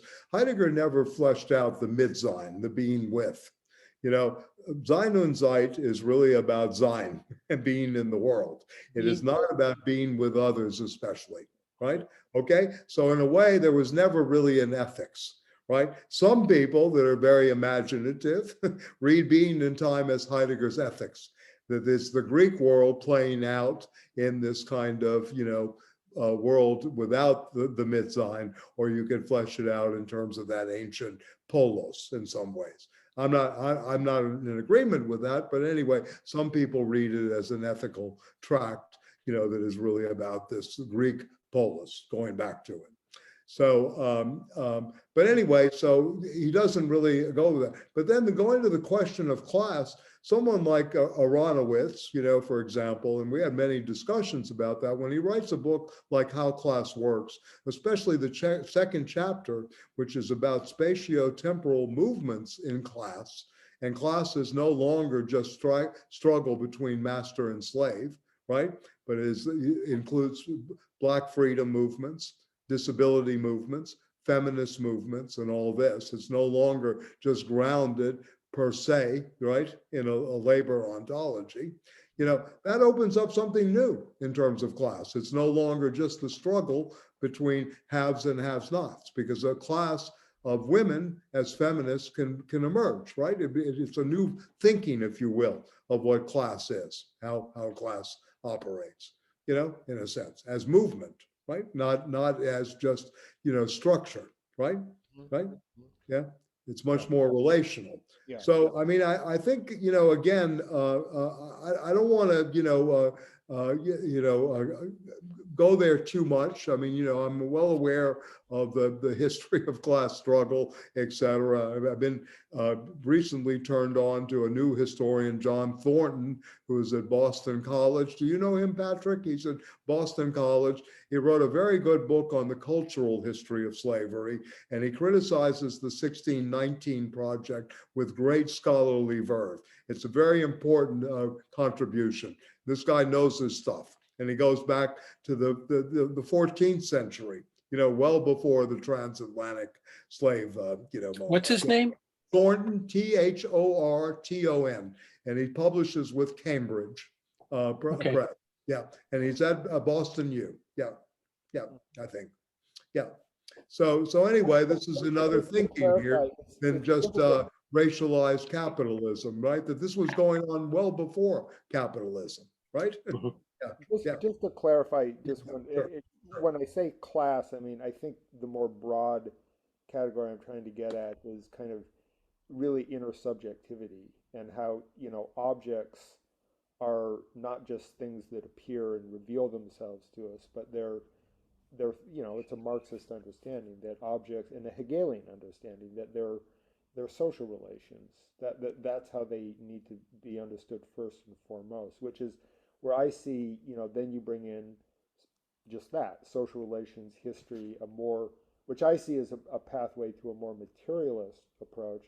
But I also, I guess just for me, like the notion of intersubjectivity is just very important. I mean, as just kind of a basic awareness, and we can say Hegel was talking about a labor struggle, but really it's about recognition, and a lot of what these newer movements are about, particularly today, are claims for recognition. Well, there's some in the camp that think he's talking about Toussaint Louverture, right?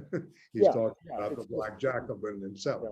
Right? And that this is really what he's recording, and that the Owl of Minerva, which is a journal, it's not just the owl, the wise owl, was an actual journal in which the Haitian Revolution, or the Santo Domingo slave uprising, and the formation of the government of Haiti was reported upon and thought about. And this was the master-slave dialectic in history, between the French colonialists, right, and the slave uprising, or as the beautiful passage about that Jose Dolores says in Burn, we are the ones who have the machetes. We don't only cut cane, right? In a sense. So yes, yeah. I mean, but Heidegger is a thinker of death, right? All throughout Being and Time, it's being towards death. I mean, it's not like it's no accident that Kojève brings in Heidegger to his reading of Hegel, right? In some ways, it's the struggle to the death, right? Yeah, in Hegel. Intersubjectivity is born because of a compromise, right? It's the interiorization of the master, right? In some ways, and in the Hegelian moment. So yeah, Heidegger thinks, you know, the thrownness between natality and mortality is really where we're situated, and that's always already the starting point, right? For the there-ness of where we are. Yeah. It sounds to me, Carl, like you're asking him to do what Hannah Arendt did in The Human Condition, because he divides this notion of poiesis from praxis. Right. Yeah. Good And point. Yeah. which I think is, I personally think it's very problematic. Right. But Would say more about that. well, I mean, in The Human Condition, and Hannah Arendt, let's put it this way, had a relationship with Heidegger, was a student of his, and she said, I mean, she later on wrote interesting books, and one of it, which was The Human Condition, and her criticism of Marx is the central core argument that she makes in The Human Condition is that Marx basically implicitly divided up labor from basically exchange, and that because of that, because he essentially allowed labor to, in a way, overdetermine human relationships, that ended up being the problem with the left, and it's a legacy that we've lived with. I mean, this subsequently got refunctioned by Habermas in terms of work and interaction, but what it does is, and Heidegger is more interesting here, because to the extent, and I have to go back to Being and Time, is that to the extent that this kind of lived relationship with the world is much richer than the notion of interaction and labor, the way in which she splits it up, because in a way it includes both. Yeah, I'm not sure about the mid-Sein element that you mentioned, Michael. Right. But I find Heidegger more interesting in terms of thematizing labor Right. as this lived relation to the world, because it brings in the body, Yes. which the left really has not dealt with. But Marx did. You read Capital, he has long discussions, Right. you know, in volume 1, where he basically, and there are just hints at it. He doesn't really systematically develop, but it's the undercurrent within the text. Yeah. And Heidegger, I think, is getting at that in a way which I think that most people on the left don't. But yeah, let me just back for a second. I think what Patrick is also speaking to the collapse that Hannah Arendt accuses Marx of, that he collapses work into labor, right? yeah, That there's a distinction that's drawn between the laboring versus that of work. Mhm. In the Greek world. And she tries to go back to the Greek polis about this. Heidegger is actually one approach to labor. You know, he's an ontologist of labor in a very deep way. You know, I think that is also part of his materiality in terms of the Erfahrung, the very deep lived experience as to one's creativity, and what, you know, Patrick mentioned that Arendt distinguishes the poiesis praxis, you know, a moment that also we see in Heidegger too. But anyway, that the two come together in Heidegger in a very different way than in Arendt, and she separates it out. So Habermas, yes, is one of the ones who tries to go back and resolve this issue again, brings it up, and Albert Velmer is the one, is his student, his assistant, who really tries to say this distinction is not necessary, labor and work, right? And tries to reboot it, so to speak, right? So yeah, so this is very interesting stuff, because the Greek word for leisure is scholia, school, To go to school means to have leisure time, right? And by the way, pedagogy, right, also has an element of torture. The pedagogia is also part of the agony of torture in learning, right, and apprehending. So these were not, children,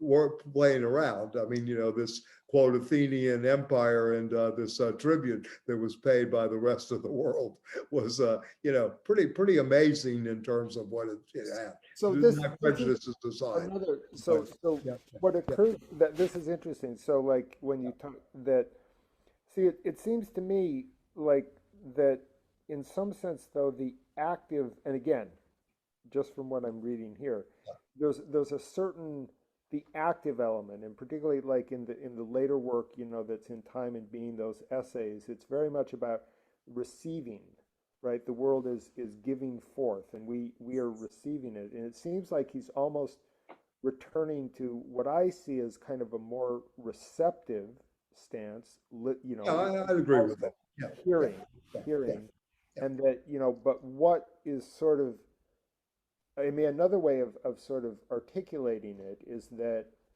it seems like there's not an emphasis or an ability to theorize the active element at this point. Now, maybe in Being and Time, that's totally. Well, he's 80-something years. I mean, he's approaching late 70s, early 80s when he, right, and Time and Being is a a kind of late text in some ways. Yeah.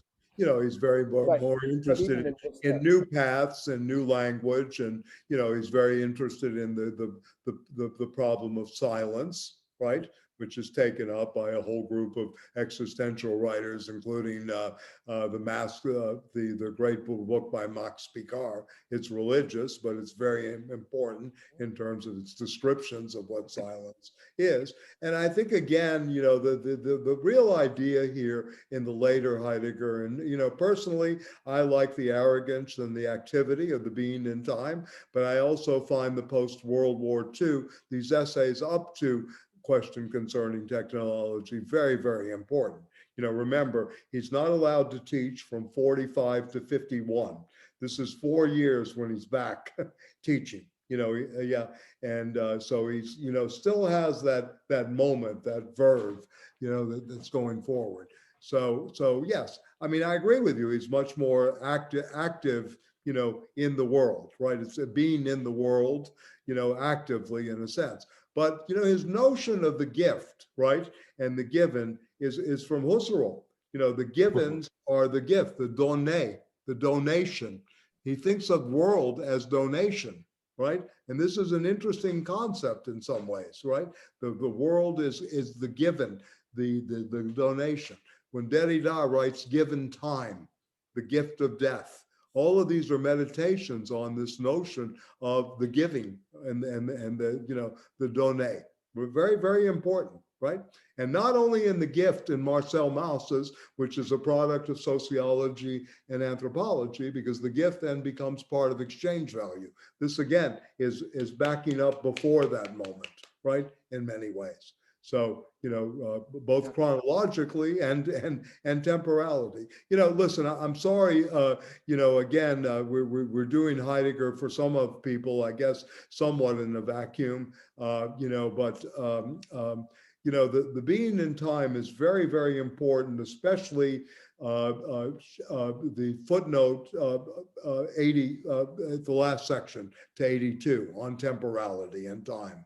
And, his distinctions between, Zeitlichkeit, temporalitat, historicality, historicism, all of these things are very important to him in terms of the way we constitute, if you will, the world, or the givenness of world for him in many ways. And this notion of destinal sending is writing, he doesn't write the history of material relations or the history of technology. He's reading technology as ascending, in a certain way, as a gift. This is the way the world, comes to be, right? It enframes, right? In some ways, right?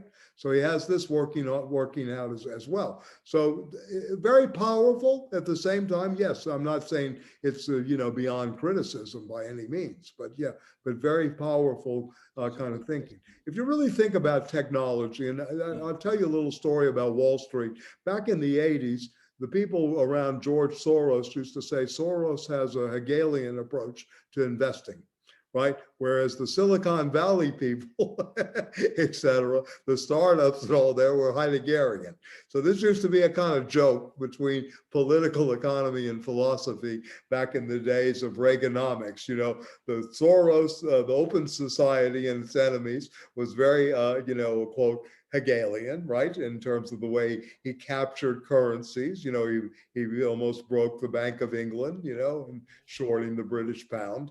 And, then on the other hand, all the startups were part of this new openness, right, to enframing, et cetera. So it's kind of, in a way, there's something you can do with that in terms of popular culture, like, Kristen does with her book on surfing. Yeah, so, yeah, anyway. So, but I hear you about intersubjectivity, that the left has been very much immersed in this kind of intersubjectivity of the Hegelian variety, right? In many ways. Which may be a good or bad thing. I mean, that would it's hard to say at this point because, we really don't know, but we need much more, quote, ammunition going forward. We need different kinds of thinking. In many ways, there's very little work done out here on the abstractions of the enframing of the derivative. What kind of Randy Martin, and I wish he was here because he was really on to some very powerful stuff and had done a lot of work. How do you build a circuit of money derivative back to money, right? The new circuits of capital. What is this fictitious circuitry that's going on? My book will answer this, Michael. Your book will answer this? Good. Yeah, well, okay, good, Carl. I'm looking forward to this. Oh, man. Yeah. You can come to any seminar. You come for free. We'll get us a little bit there. Yeah. Right. So, okay, good. Okay. Yeah, no, I'm looking forward to the MDM circuit, right? When we get out of M prime and yeah. So how does this circuitry really exist in a sense? But we're not thinking this way at all. I mean, this is part of the problem because there's very little, it's all about alienated labor. Yeah, of course, right? Estrangement, right? In a sense. Of course, technology alienates us and has this enframing capacity. Look at this Zoom, how we're framed up here in these, we've talked about this, the world picture.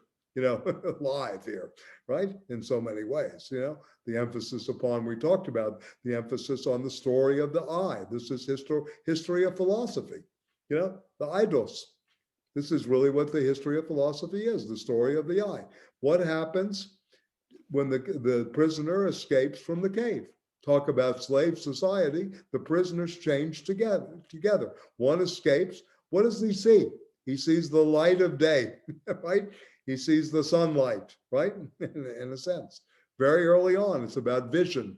It's about the story of the I, the aspect, the eidos, the idea, and ideation, right? So I think he's on to, look, again, this is listen, again, and I keep using this listen, that's what he wants us to do. We have to learn how to listen again. This is really the task that he's asking us to do, yeah? I mean, we have so much, and in a way, he's anti-epistemological, like the Frankfurt School. Very close to Adorno, even though Adorno criticizes him to a degree in against epistemology, much more in negative dialectics. But, Adorno's great at keeping the books, how concepts and categories borrow from each other. He's very good at this in the negative dialectics. But in the against epistemology, you begin to see the Frankfurt School, how much they're really influenced by him. Yeah. This is not about knowledge or the accumulation of knowledge, right? He's very much against this, very much against the, he's a counter-enlightenment thinker. And this was part of the argument with Cassirer.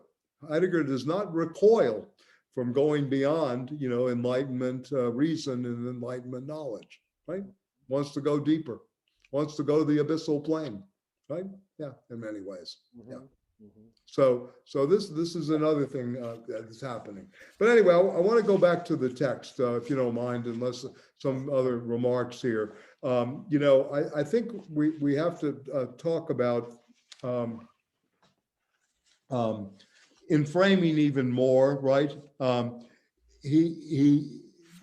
Let's look at page 28. What enframing happens, it blocks the shining forth and the holding sway of unconcealment. The destining, again, when he uses destining, he means this metaphysical direction that has taken hold of everyday thinking. It's not only that, just a destiny as we usually think about it, but it sends into ordering is consequently the extreme danger, this ordering that takes place. What is dangerous is not technology. There's no demonry of technology, but rather there's the mystery of its essence. So he's not saying technology is a bad thing, right, et cetera, or that it's driving us nuts or whatever. The essence of technology as a destining of revealing, and good working definition, is the danger. The transformed meaning of the word enframing will perhaps become somewhat more familiar to us. And you talked earlier about interpretation. Well, interpretation transforms sometimes. And he's going through a long transformation of this word, gestalt, and enframing. To us now, if we think enframing in the sense of destining and danger, the threat to man does not come in the first instance for the potentially lethal machines and apparatuses of technology. The actual threat has already affected man in his essence. The rule of enframing threatens man with a possibility that could be denied to him to enter into more original revealing and hence to experience the call of a more primal truth. And this, of course, is Heidegger too, the call of being, right? In a sense, right? What is this call? Anyway, Thus, when enframing reigns, there is danger in the highest sense. And he quotes Hölderlin, but where danger is, grows the saving power also. And again, this return to German Romanticism or the leading poet, both to Lukács and a whole group of Marxists, as well as to the Heideggerians and the left Heideggerians. Hölderlin is the poet, right? Is the poet, right? Let us think carefully about these words of Hölderlin. What does it mean to save? Right? So he just doesn't say, okay, we're saved, right? Or we're being saved. What does it mean? Usually we think it means only to seize hold of a thing threatened by ruin in order to secure it in its form or continuance. But the verb to save says more. To save is to fetch something home into its essence, right? In order to bring the essence for the first time into its genuine appearing. If the essence of technology and framing is the extreme danger, and if there is truth in Hölderlin's words, then the rule of enframing cannot exhaust itself solely in blocking all lighting up of every revealing, all appearing of the truth. Rather, precisely the essence of technology must harbor in itself the growth of the saving power. Very much like Marx, the bourgeoisie makes weapons that the proletariat will begin to yield against it. If you want to set this back into everyday class struggle, right? If you want to think of it that way.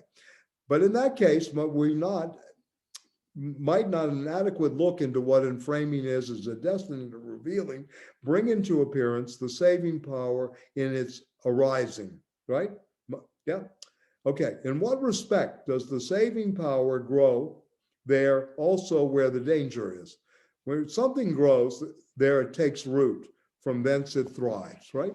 Both happen concealingly and quietly and in their own time.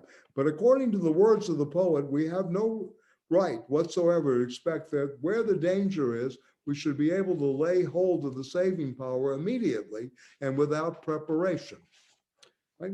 Therefore, we must consider now in advance To what respect, and I like this in advance, right? I like this poetry from the future. To what respect the saving power does most profoundly take root and thence thrive, even in that wherein the extreme danger lies, in the holding sway of enframing. In order to consider this, it is necessary as the last step upon our way. And again, if you read Heidegger through these steps, and that's one of the reasons I'm reading it out loud to kind of attune us to these steps, you get more and more of what's going on, right? To look with yet clearer eyes into the danger. Accordingly, we must once more question concerning technology. For we have said that in technology's essence, roots and thrives the saving power. But how shall we behold the saving power in the essence of technology, as long as we do not consider in what sense of essence it is that enframing is actually the essence of technology? So now he's going to go through a whole thing on Vason, right? In the next step, right? Thus far, we have understood essence in its current meaning. In the academic language, and again, this is very important, and going back to Patrick's notion of the activity of Heidegger, this activity that's in the early Heidegger, again, it represents itself. In the academic language of philosophy, essence means what something is. What? Quiddity. Quidditas. Whatness provides the answer to the question concerning essence.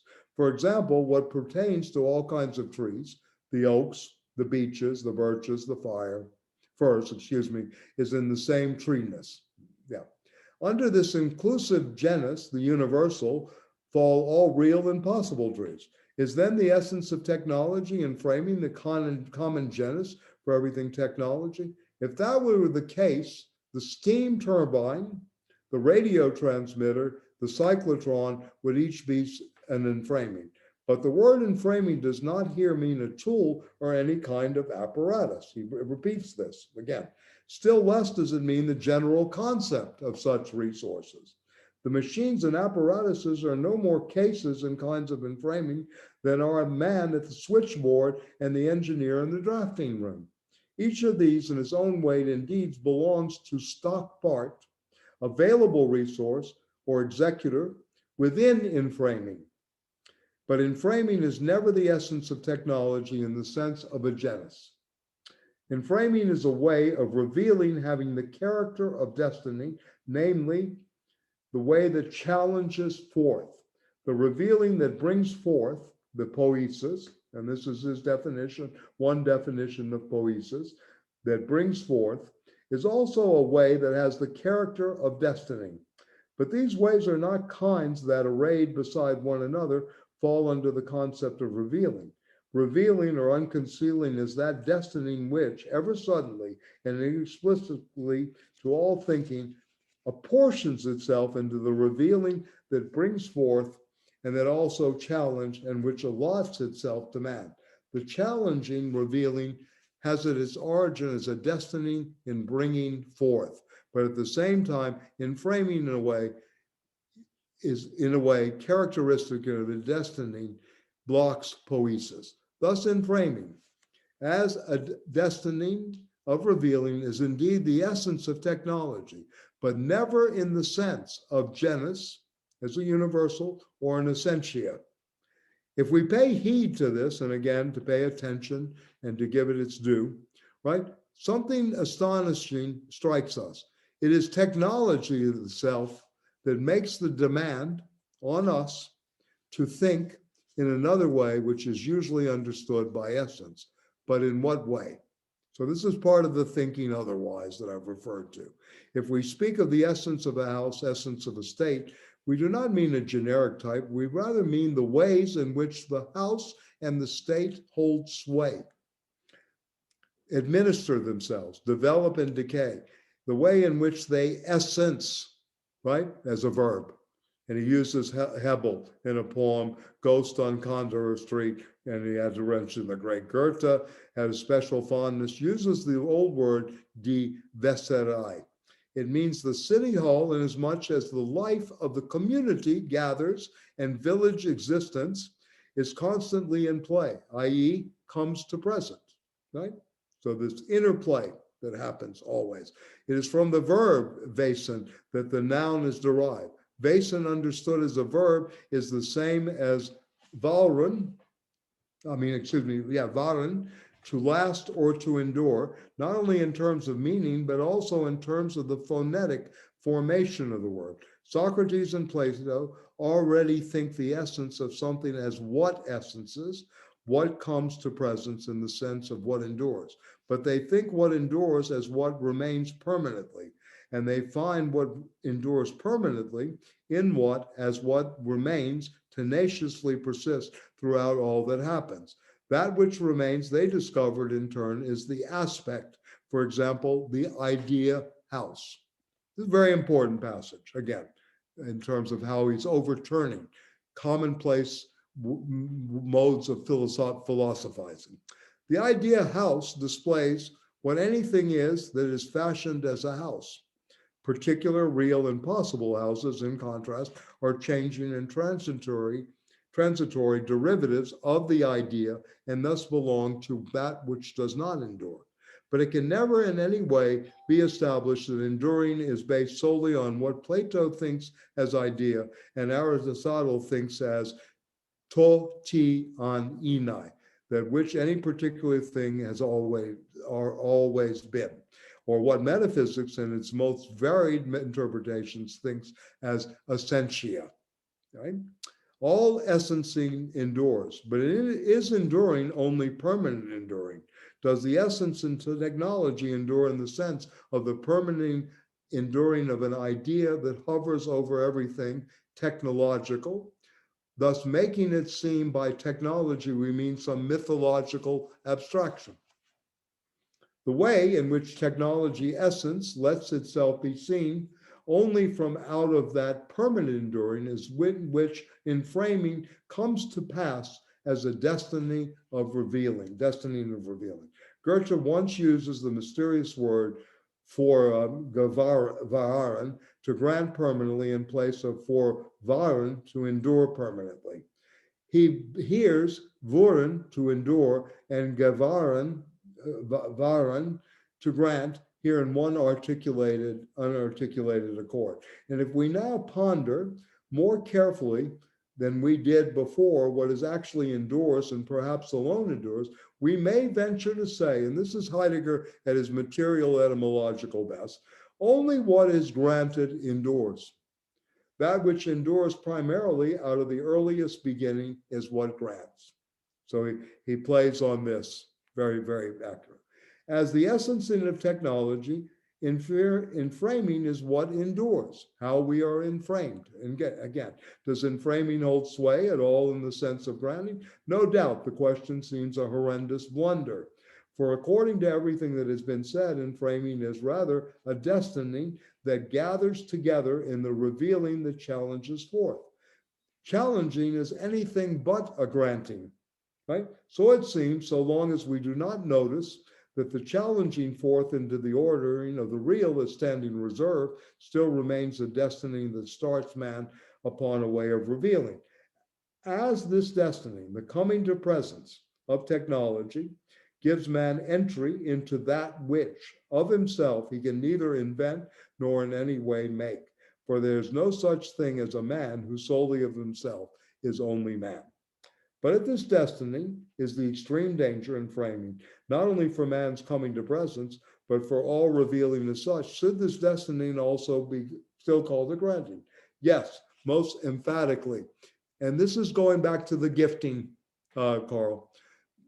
If in this destiny, the saving power is said to grow, what is given, what is donated, what is granted, even destiny of revealing comes to pass from out of a granting, and as such a granting. For it is granting that first conveys to man that share in revealing which the coming to pass of revealing needs. As the one so needed and used, man is given to belong to this coming to pass of truth. You know, this is important, given to belong to the coming pass of truth. The granting that sends in one way or another into revealing is as much the saving power. For the saving power lets man see and enter into the highest dignity of his essence. This dignity lies in keeping watch over the unconcealment, and with it from the first, the concealment of all coming to presence on this earth. It is precisely an enframing which threatens to sweep man away into ordering, right? The threat, we could be swept away into this ordering, this reserved stock, as the supposed single way of revealing, and thus thrust man into the danger of the surrender of his free essence. It is precisely in this extreme danger that the innermost, indestructible belongingness of man within granting may come to light, provided that we, for our part, begin to pay heed to the coming of presence of technology. Michael, so Just to Yeah, stop, okay. this is, again, a question to everybody. How do you interpret granting? What is granting? Well, I mean, again, in philosophy, it's the givens and the gifts of the world, right? In a sense, the granting. It gives, right? Es gibt. This is the phrase in German. It gives. The world gives, right? In a sense. And, it's beginning with the starting point is world giving, if you will, world worlding as given, much like, the definition of either God or nature, naturing in Spinoza. But in the Heideggerian sense, it's the world worlding, and in that we're being granted. So you always begin with Welt, and the Umwelt is the environment. The Mitwelt is with the world, etc. Yeah, go ahead. Yeah, I'm listening. Yeah. Oh, yeah, so it seems like the granting that sends in one way or another into revealing. So he's okay. That's okay. So yeah, it's sort of man is sort of in this process, right? Is that anyway? Yeah, we'll get there. Yeah. Okay, well, we did some work on Anti-Oedipus, and Deleuze and Guattari speak of man and world. What a problem to have the conjunction, right? In a way, they were being very Heideggerian when they said that. There's a journal in Phenomenology, Man and World, right? Again, the conjunction is not necessary here. It's world worlding first. Starting point, if you will, or really better put for Marxists, point of departure from the tradition. It is always of the subjectivity, still trapped within subject-object dichotomies and thinking this way, and, does not allow this, world worlding, the gift, right, to be happening, or granting, or the German phrase is es gibt, it gives. World gives. The it is world giving, right? World giving. Right? There's an early text by Heidegger called The Event, I think. Yes, Arignus. Yeah. Yeah, and I think that's probably. I mean, it's almost like an accident. It is, but it's a possibility. As is revolution. Yeah, that's what revolution. The way I understand revolution. An accident. Yeah, in some way. Yeah. There's no necessity. Yes, exactly. So there's no destiny. Granting is, in some sense, it's accidental. I mean, in the sense that we can't derive it from. We have no control. This is the point he's making. He saw these phrases: set up, setting forth, challenging, order. All these things are our way of, guarding against this very vulnerable position we're in. We're totally vulnerable. We're totally fragile. We like to say, oh, that's a fragile person. Well, there are degrees of fragility. We're really there all the time. He's thinking this through in many ways in terms of, the event. Arignus for Heidegger is the event of appropriation. When we appropriate, when we take, right? In a sense, right? In a sense. So he's trying to get to that level too. I'm glad Carl brought it up because that is, again, a materialist taking hold, if you will, the appropriation of this thing. It's very interesting in terms of event. It's been translated at times as happening, but I like it as just a ripeness, right? It's taking into one's own, right? Appropriating, right? Yeah. And I love the phrase in Marx, the expropriation of the expropriators, right? Well, the idea is to appropriate so that you can expropriate from the expropriators and understand what to take back. What is this, in a sense, could be a measure, if you will, or a working proposition towards, new theories of justice, right? You want, real justice. Start thinking about appropriation, right? And what's been expropriated. And really start working with that in terms of, thinking this through for the future. Then, we're going to demonstrate or march on this or do this in the schools and all this nonsense that's going on. Yeah.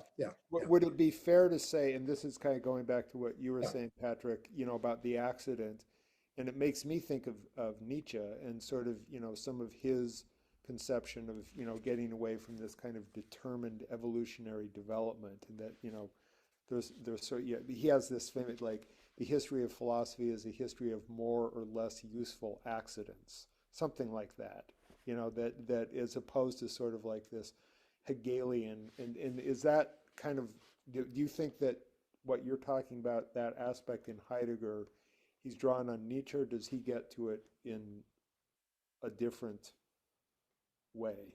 I mean, how do you see that rooted or not? Patrick, you want to? I defer to Michael. I don't know what you. I mean, yes. I mean, for Nietzsche, the history of philosophy is a long fable in a certain way. Speaking about someone who was against the thinking of consciousness and anti-Hegelian, Nietzsche is one of the most prominent thinkers of the 19th century in that way. Yeah, and in many ways. So I mean. Again, Heidegger is talking about, yes, the accident, the contingent nature, the indeterminacy, et cetera, right? In a way. I like what Matt put in the chat, aleatory materialism, the swerve in the Epicurean framework and the later Althusser, when he writes about the philosophy of the encounter, is very important in this vein. And there's a lot of Heidegger there, but there's a lot of Marx as well, or the standard materialist tradition from Epicurus, Lucretius through Marx, right into the 20th century. Yeah, Eloy, please. Yeah, I have a question. First, let me say that it's been fascinating to listen to the whole thing. I one of the things that I like about these seminars with you, Michael, and with you all, of course, but with Michael in this, is that I read Marx a lot and stuff that I go in the way, poetry and stuff, but it's probably in this seminar where I have the chance to go into authors that I have some preconceptions about them because the traditions I belong to. And so it's been fascinating to listen to all this Heideggerian insight. So thank you for that. It opened up. It's a new event. Now my question is about I remember in September, October, I don't remember exactly when. No, in May, I don't remember. In June, somewhere in this year. We were reading together Alain Badiou. The event and all that stuff. In my question, it just came to my mind something very simple: is what are the affinities that you can see between the notion of event as theorized by Alain Badiou and what you have been discussing now about the event in Heidegger? Very different. To make it very clear, it's very different in the sense. For Badiou, he actually locates in time events, right? He speaks to actual historical events. For Badiou, the first event, right, that we have to read temporally and be aware of is, of course, 1789, the Declaration of the Rights of Man and the formation of the left Jacobin, party, etc., and the advent of supreme reason, if you will, right? The second event is 1871, the Paris Commune, right? And again, it's an event that transforms thinking, politically, right? It's a political space that this event happens in. 1917 is the third event, which is, of course, the Bolshevik Revolution, right? And the fourth is May of 68. So these are the four events that Badiou tries to work over, and his idea in terms of appropriation is to be faithful to those events that are occurring, right? To the principles of those events. So the principles of the abolition of slavery, which was part of the French Revolution. It did not put it into practice, obviously, in Haiti or Santo Domingo, but Toussaint is not possible without 1789 happening. It accelerates the uprising in some ways. And then of course the Commune. What do we learn from the Commune? The first, if you will, workers' control, maybe the early formation of what could be called council communism, one reading of that. How can we be faithful to that event? Faithful to the Bolshevik Revolution, in that sense. And then, of course, the principles of all power to the imagination, the working proposition, if you will, of May of 68, right? Which was, maybe a Sartrean, to my mind, the event was a Sartrean notion of freedom, right?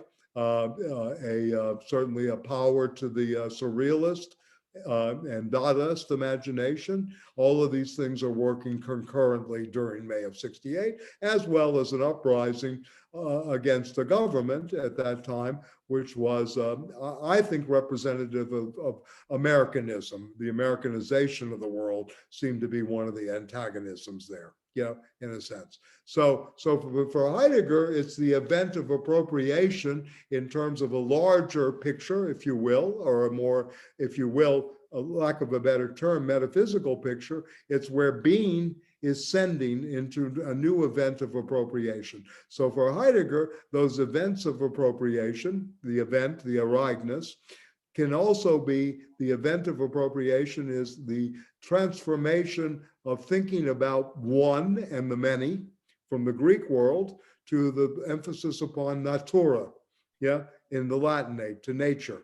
It becomes a new event in thinking, becomes a new, if you will, sending of destiny. Then, of course, self-consciousness, in terms of the modern period, the Cartesian cogito, the birth of subjectivity, again, is another event for him, right? So it's more in terms of lack of a different way of looking at history, a history of sending versus then a history of actual historical, uprisings, if you will, in Badiou, right?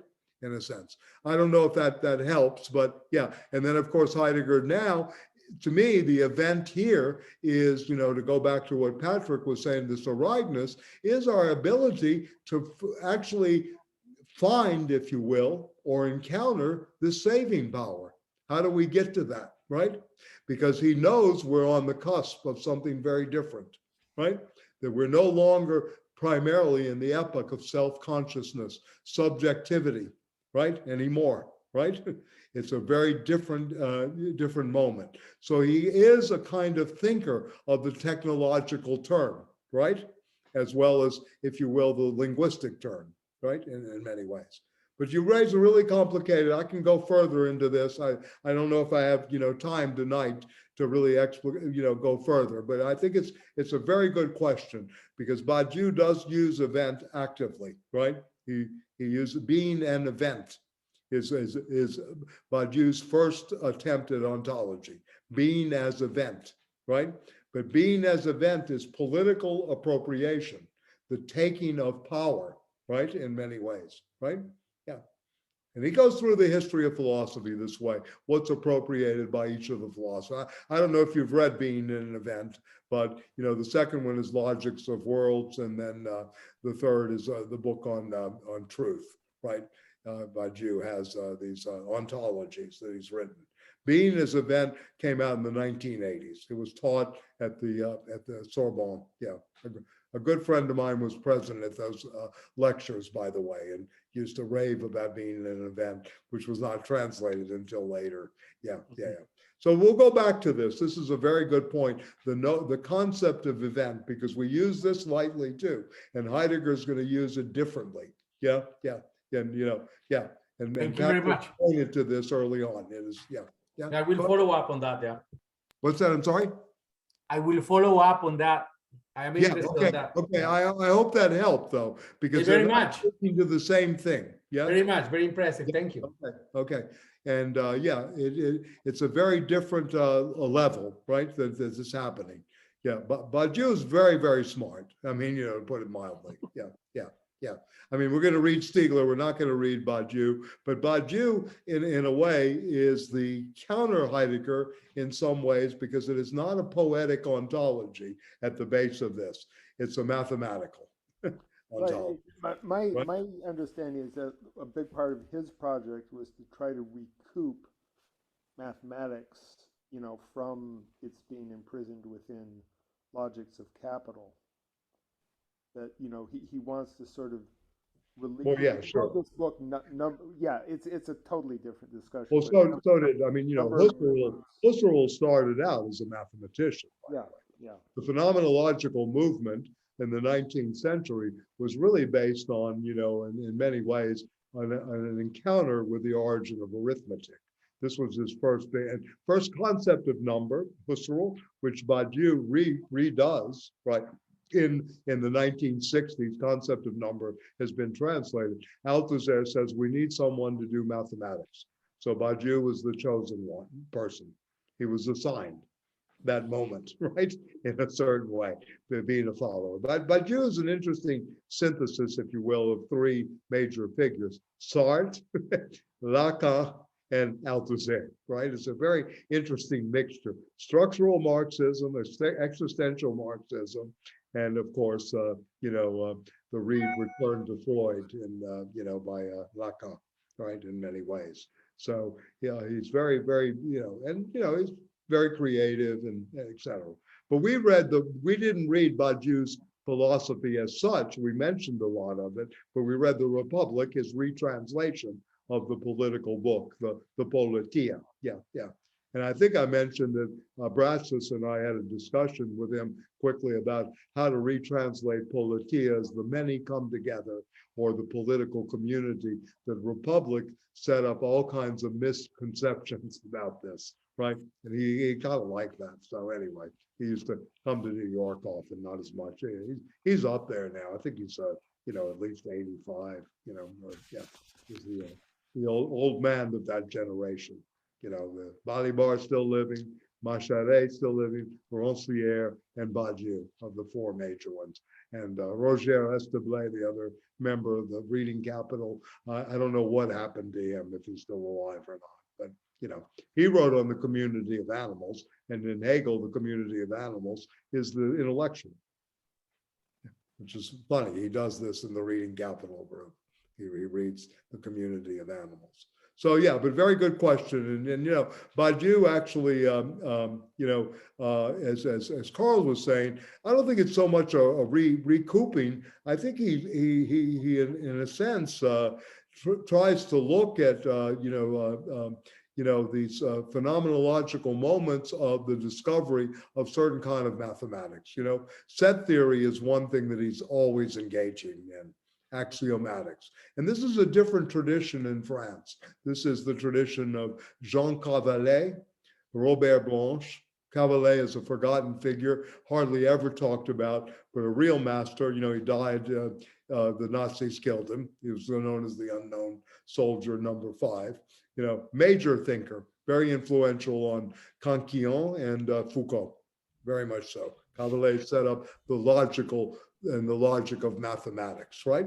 Husserl, again, comes out of this. Heidegger he wrote on mathematics a little bit in the metaphysical foundations of logic when he engages Leibniz in the differential calculus, the principle of sufficient reason, but he always did through conceptually rather than an encounter directly with the mathematical, right? In a way, whereas Husserl was more of that kind of fight within. He wants to get to the origin of the Galilean universe, right? Yeah, and he writes a book, The Origin of Geometry. Yeah, which is what basically started Derrida's career. One long commentary on the origin of geometry, right? Of Husserl's book. What does origin, Ursprung really mean? Yeah. So Heidegger follows this with the Ursprung phenomenologically. But Heidegger seems to be, a completely different way of trying to apprehend or, encounter the world. I mean, there seems to me to be something, it's much more poetic. Yeah. So there's a poetic ontology here at the base. There's a more receiving aspect of how he's encountering, it's a more passive apprehension of the world. I mean, the good thing about Badiou, Marxist mathematicians are few and far between, both in the schools and in the writings. Dirk Struett being one of the best, The Concise History of Mathematics being a very good book. Another person taught at MIT until he was 103 years old, a great thinker of mathematics. He wrote a book on the whaling industry too, in which he mentions Melville and others too. Very, very interesting approach to the whaling regions in the state of Massachusetts. Right, very, very good at this kind of stuff. But we have very few people that really do good work on mathematics. Yeah, and which is absolutely necessary, and also science at this point. Unfortunately, the Marxism was loaded in cultural studies, the humanities, right, anthropology, etc. Very little in philosophy. I mean, there's some, but very little. Yeah. Yeah, I'm interested in mathematics. I mean, I'm not a highly trained mathematician, but I've used it in political economy a lot. So it raises these interesting questions of why do numbers correspond to things, or do they, and what are you really doing when you begin to? Well, they're critiquing that, by the way, in the 19th century. Right. I mean, this is Frege's critique of Husserl. He was too much in terms of correspondence in the origin of arithmetic. Right. I mean, it seems like Heidegger would see all of that as a technique of enframing, right? But I guess the question is maybe. I mean, how the calculation is used instrumentally. Marx would too, of course. Marx understood this. I mean, why does he write long passages on the rates of exploitation and capital, right? I mean, he does this mathematically. You know this, right? He does this on almost all the equations that go on in the circuits, right? Yeah. So, I mean, I think there's place for both, right? In a sense. I mean, again, we have this tendency to like the poets better, in a sense, and we don't understand mathematics. And, in a way, Paul Valéry turned from poetry to mathematics, right? You see this in the French culture very much, that we don't get the imports, but in a way there's a tremendous turn towards the mathematical during the Resistance too. It's not all about just Sartre, Camus. I learned. I'm a big fan of the filmmaker. I've been watching a lot of his films again. Jean-Pierre Melville, Grunbach, codename Melville, right? And his brother was the head of the journal Revolt, right? But these were coming from people that were mostly humanities, the so-called creative arts, right? That we think about, But the mathematicians were there, like Cavalet and others, right? Very important. I'm the other way. I understand math. I have a hard time reading with poetry. Okay, well, I mean, you can start with the counting of feet. So Heidegger is good for me. You can count feet. I mean, that's a good way of getting into poetry. Yes. Count the feet like you count the meter and the progression of chords and music. Well, Heidegger is kind of like poetry in a logical framework. It's because it's one of the things I find very interesting is you can actually, write out almost as a series of a kind of propositional logic. It's not, but there's definitely a very consistent development and reworking. There's a definite unfolding. Yeah, he goes through propositional logic, by the Yeah, way. If you're interested in this, the Yeah. metaphysical foundations of logic. Yeah. Heidegger and Husserl, to say the least. Marx is an outsider, I mean, to all this in a sense, because he's not, he's not thinking through only foundations, he's radicalizing everything, if you will. But, they're both trying to think through the crisis and the foundations in the disciplines, right? Heidegger's project is really fundamental ontology. Mhm. How do we build and rewrite ontology for our time, right? And, in many ways. Husserl was always interested in foundations, right? How can you make philosophy a rigorous science again that gives us the foundation, right? In a way, right? This was really what's going on, and that shaking of the foundations. And of course, this leads to many, many moments, right? You have the theological socialist Paul Tillich at Union Theological Seminary, who speaks about systematic theology, that ontology speaks to the structure of being, theology speaks to the meaning of being. So you have the onto-theological that started, the theological that started in a socialist tradition, out of which, in my opinion, a lot of liberation theology comes, that went on in, Latin and South America, in many ways. Yeah. And so this is a very, again, it's such a remarkable time period, let's say from, the post-Hegelian moment, from Marx and Kierkegaard on different sides, to the struggles in the human sciences, from Dilthey, the Geisteswissenschaften, the struggle that went on. And in my opinion, what really took place, and this is again why I consider Heidegger really thoughtful and subversive, is that the Polizeiwissenschaften took over from the spiritual sciences, from the Geisteswissenschaften, right? And that this ordering and this language that he's using, challenging forth, is very much about policing, right? And the policing state, and then the use of enframing in that regard. You can really maybe sense that here. I'm just throwing out a suggestion, right? Yeah, but really in a certain way, he is really speaking to the Polizeiwissenschaften that has taken over from the spiritual sciences, or the history of Geist, the Geisteswissenschaften, of which Dilthey and others are very integral moments too. Yeah. I was just going to say, if people still, have the energy for it, I wouldn't mind just reading this section that begins on that page 32, when we consider finally, and then, there are just a few. Okay. It seems like, You want to read it, or you want me to read it? no, you can read it. Yeah. Okay, where would you like to begin? When we consider finally that the coming to present? Sort of talking about, the granting, he's sort of, Yeah, okay. granting, and I got this is sort of where he kind of. Okay.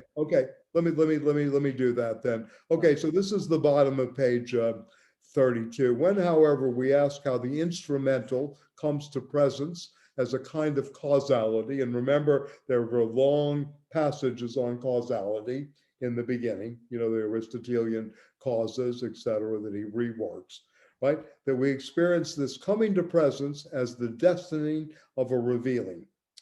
When we consider finally that the coming to presence of the essence of technology comes to pass in the granting that needs and uses man so that he may share in revealing, then the following becomes clear.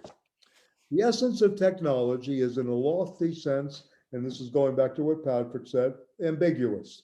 Such ambiguity points to the mystery of all revealing, that is, of truth. I don't know if he uses the German word mystery, but maybe something close. Who knows what he really uses here.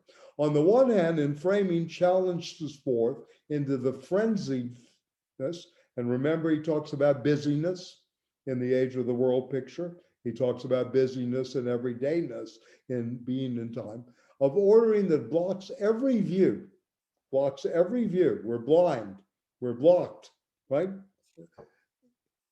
Into the coming to pass of revealing, and so radically endangers the relationship of the essence of truth.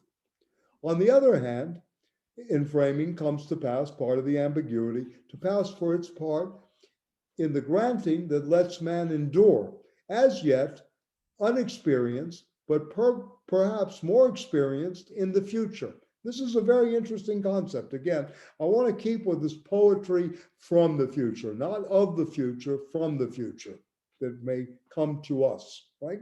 As an anticipatory moment, that he may be the one who is needed and used for the safekeeping of the coming to presence of truth.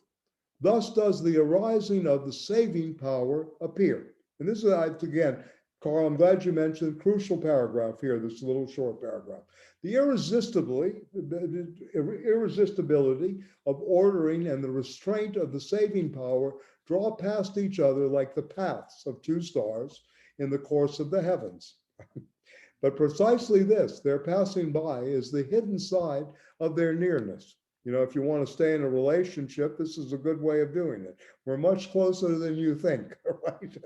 In some way, we're not like ships or stars passing in the night. Anyway, I'm playing with this. But anyway, when we, right, look into the ambiguous essence of technology, we behold the constellation, right? Again, no longer enframing, right, or gestalting, but the constellation, the stellar course of the mystery. And we're going to see this term in Benjamin. I'll talk a little bit about this next week too.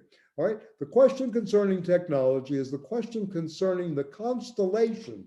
Now the constellation, yeah, in which revealing and concealing, in which the coming to presence of truth comes to pass. But what help is it to look into the constellation of truth? We look into the danger and we see the growth of the saving power. Through this, we are not yet saved, but we are thereupon summoned, again, this language, legal language in some ways, obviously, but in a way even more powerful, to hope in the growing light of the saving power. How can this happen? Here and now, and in little things that we may foster the saving power in its increase. This includes holding always before our eyes the extreme danger. So this is really pessimism of the intellect, to use an old phrase, right? And it's best, right? By Romain Rolland, you know, that Gramsci picks up. The coming to presence of technology threatens revealing. Threatens it with the possibility that all revealing will be consumed then in ordering. And, you know, we talk about co-op. We talk about how things are co-opted very quickly, how they can be brought back into the capitalist order, how things can be commodified. He's speaking to the same level here in some ways, how thought then can be commodified and what we have to pay heed to and be alert on. And that everything will present itself only in the unconcealedness of standing reserve. Human activity can never directly counter this danger. Human achievement alone can never banish it. But human reflection can ponder the fact that all saving power must be of a higher essence than what is endangered, though at the same time kindred to it. Yeah? So this whole distinction between friend and foe is collapsing here. Enemy and friend together. But might not there perhaps be a more primarily granted revealing? And again, Heidegger is always about going deeper, down more. You know, he's getting down, right? And into the abyssal plane, and always this primordial experience, what he's looking for, that could bring the saving power into its first shining forth in the midst of the danger, or revealing in the technological age conceals rather than shows itself. There was a time when it was not technology alone that bore the name Technics. Right? Once that revealing that brings forth truth into the splendor of radiant appearing was also called Technics. Once there was a time when the bringing forth of the true into the beautiful was also called Technics. And the poesis of the fine arts was also called Technics. In Greece, at the outset of the destiny in the West, the arts soared to the supreme height of the revealing granted them. They brought the presence, the Gegenwart, of the gods. Right? The now time, if you will, brought the dialogue of divine and human destinies to radiance. and art was simply called techne. It was a single, manifold revealing. It was pious, promos, i.e. yielding to the holding sway and the safeguarding of truth. So going back to Badiou, since he was mentioned, the faithfulness to the phenomena was part of this techne in ancient Greek, being faithful to the phenomena. One thing I admire about Badiou, never sold out. He had to be faithful to the phenomena of the events. He never would sell out, compromise those positions. Heidegger is saying the same thing. This is very uncompromising thought. He'll point out ambiguities, but he's not going to collapse or capitulate. It Right? seems to me, just to make like what I get from this is it's almost an image of this kind of a sort of re-enchantment of the world in a certain way, and a return to a kind of poetic mystery of encounter. I mean, that's kind of how I'm reading what he's saying. Well, that's certainly a Stieglerian reading, the re-enchantment of the world, which is again, an attack on Weber and others, and or kind of recasting of the disenchantment of the world, or the disenchanted world of modernity and what it does. And yes, he's certainly going back to the playfulness and the enchanted moments here. At the same time, I think he's also trying to get to this point where the there of that period, right, can be shown to anticipate something that we don't. It's part of the apprehension versus the representational.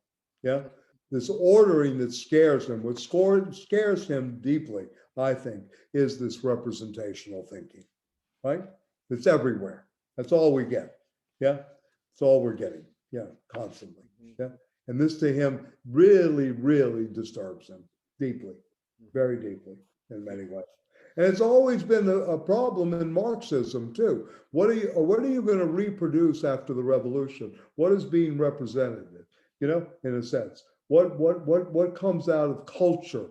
Where do you build the culture? One of the failures of the unions, to my mind, is that it never really built a culture. Right? It all became about wages and benefits. A few places build cultures, but it's all about the wage package, the benefit package, no longer about building a culture, something different levels of, encounter, right, etc. So, but anyway, we can go back there later. The arts were not derived from the artistic, again, right? Artworks were not enjoyed aesthetically. Art was not a sector of cultural activity. What then, he asked the question, was art? Perhaps only for that brief but magnificent time. Why did art bear the modest name techne? Because it was a revealing that brought forth and hither, and therefore belonged within poiesis. So now the coupling and this joint dialectical relationship between techne and poiesis begins to take hold, right? It was finally that revealing which holds complete sway in all the fine arts and poetry and in everything poetical that obtained poiesis as its proper name. The same poet from which we heard the words, but where danger is, grows the saving power, also says to us, poetically dwells man upon this earth. And this is, of course, the poetic ontology that Heidegger is certainly going to adhere to through Hölderlin and Lukács as well, by the way. Yeah, in many, many ways. Hölderlin is the poet for Lukács. The poetical brings the true into the splendor of what Plato in the Phaedrus calls ekphanastatum, which shines forth most purely. Phanastai, from which we get the word fantasy. The Greeks are these are active words, right, in a sense. We use sometimes fantasy in the negative sense, but for the Greeks, this was a very positive word, phanastais. Yeah, very, very positive. The poetic thoroughly pervades every art, every revealing of coming to presence into the beautiful, right? Could it be that the fine arts are called to poetic revealing? Could it be that revealing lays claim to the arts most primarily, right? So that for their part, they expressively foster the growth of the saving power, may awaken and found anew our look into that which grants and our trust in it. Whether art may be granted this highest possibility of its essence in the midst of the extreme danger, no one can tell. Yet we can be astonished or astounded before what? And again, this is Aristotelian. All philosophy begins in wonder. I don't know if you know the movie. I know I've mentioned it here, The Addiction of Abel Ferrara, where the actress that plays a vampire, and going before her PhD orals, picks up an anthropology student at the New York Public Library, takes her home and bites her during the night. The woman wakes up the next morning, keeps looking in the mirror, and sees the bites on her neck, etc. And then she says, "How could you have done this to me? How could you have done it?" And the vampiress, and I forgot the actress, what's her name? Kelly. Anyway, the person who plays the philosophy graduate student says, the amazing thing is not how hurt you are or how sentimental you're coming, but that you're not full of wonder how this could happen. So this kind of wondrous moment, right, is what Heidegger is also talking to, the Thaumaturgein, which we forget so often. Abel Ferrara brings it back in this film about, vampirism in the streets of New York. It's an 80s product, by the way. Yeah. Anyway, I have her name in my head somewhere, but yeah, anyway, I have her image too. But anyway, so anyway, yet we can be before what? Before this other possibility. And again, this is crucial. The other possibility that the frenziedness, speed in politics, virillo, many, many things, busyness, may entrench itself everywhere to such an extent that someday, throughout everything technological, the essence of technology may come to presence in the coming to pass of truth. This requires massive emergency brake, going back to this phrase that I used earlier, right?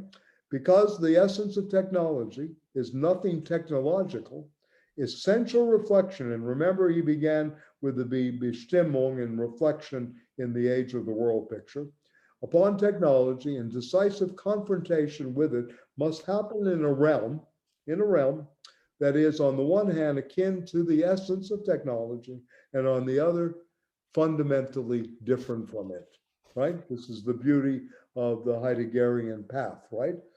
You're both encountering the essence, right? It's happening there, the event, but at the same time, the other that is fundamentally different. Such a realm is art, but certainly only if reflection on art for its part does not shut its eyes to the constellation of truth after which we are questioning.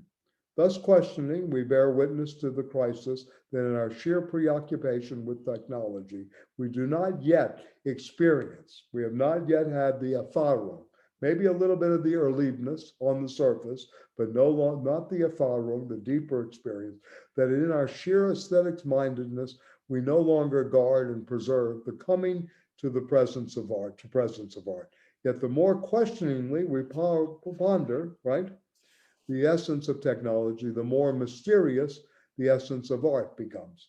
The closer we come to the danger, the more brightly do the ways, where I began today, in the saving power begin to shine, and the more questioning we become. For questioning, again, is the piety of things. So the essay ends on this note: we must build the right kind of questioning. If Heidegger teaches us anything, he certainly teaches us how to question, how to throw things into question, and how to, and again, ask the question, I think, again, through appropriation. This is the arigness. How do we take that event of appropriation through this questioning? Yeah. Yeah, and it's interesting. It kind of raises, to me anyway, the whole question of aesthetic practice and what is it and how is it possible, in the current capitalist regime to consider anything as sort of autonomous. Yeah, it's very interesting. So yeah. The autonomous realm of art, right? The aesthetic dimension, right? Yeah. So Marcuse was sketching out the aesthetic dimension, but I think it's far lags behind Adorno's aesthetic theory. and other works of aesthetics. Yeah, yeah. And again, you know, if I were to do a class on aesthetics, there are 4 fundamental books. Of course, Plato's Republic is one, right? Kant's Critique of Judgment, right, is another, right? Hegel's Lectures on Aesthetics, and I think there are 2-3 volumes. And then, of course, Heidegger's The Origin of the Work of Art, der Ursprung. Yeah, origin's a bad translation. The springing forth of the work of art, in which this could be read alongside very actively. Again, you know, I want to point that out, that a lot of these texts are very interconnected. There's just so much time in the day, you know, or time once a week to do this. So yeah, but yeah, if you want a deeper, you know, notion of what he's talking about here, or at least a supplement, if you will, to this, the work of art, and the work of art is good. But next week, we're going to go to a different kind of approach to all this, the work of art in the age of technical reproduction in Benjamin. So I'll hopefully introduce, this is a very beautiful essay, very different in its approach. It'll probably stimulate much different types of conversation. You know, there are many empirical objects that Benjamin mentions, such as Charlie Chaplin, Disney, you know, Mickey Mouse. You know, there are many, many levels to his involvement. It's a very creative piece and something that I think is going to stand the test of time. He's not, you know, so influenced by Heidegger, although there are some similarities. I don't really see, you know, putting the two together, you know, in a way. So it's maybe a different path, a different approach, if you will, right? And this was part of an argument between him, you know, the argument with Adorno, if you're interested in this, I'll just kind of preview this, is you know, about that Benjamin was not dialectical enough. He did not push to the dialectical extremes on the work of art in the age of technical reproduction. So if you're really can find an exchange of letters between them. Yes, published. Yeah. Very good. Yeah, exactly. Yeah. And you know, very, very important for the thinking about Frankfurt School, of which Benjamin was never an official member. Yeah. And you know, a very sad ending to Benjamin's life. You know, at the border in the Pyrenees, and you know, yeah, and we really lost a great mind. It was just emerging. You know, his conversations with Brecht and everything. Yeah. Anyway. Walter Benjamin is a forgotten person. Strange Marxist, I want to say. Strange Marxist. Yeah, in some ways, but very, very creative. So I think we're going to get a lot out of this. What is, you know, and again, talk about exchange value and the auratic. We'll talk about the auratic next to the techne and poesis, right? We can maybe start to frame things that way, or, you know, in frame, in a sense, at least for discussion purposes. Okay. Well, thank you, everybody. We went late tonight. You know, we're back to bad and good habits, I guess. You know, we'll get to 10 o'clock. And Eloy, nice to see you. I'm in Montreal. Are you in Ottawa right now, or where? No, I am in the mountains now, in the Rocky Mountains, close to Calgary. Oh, okay. You're teaching there now? Or yeah. Oh, okay.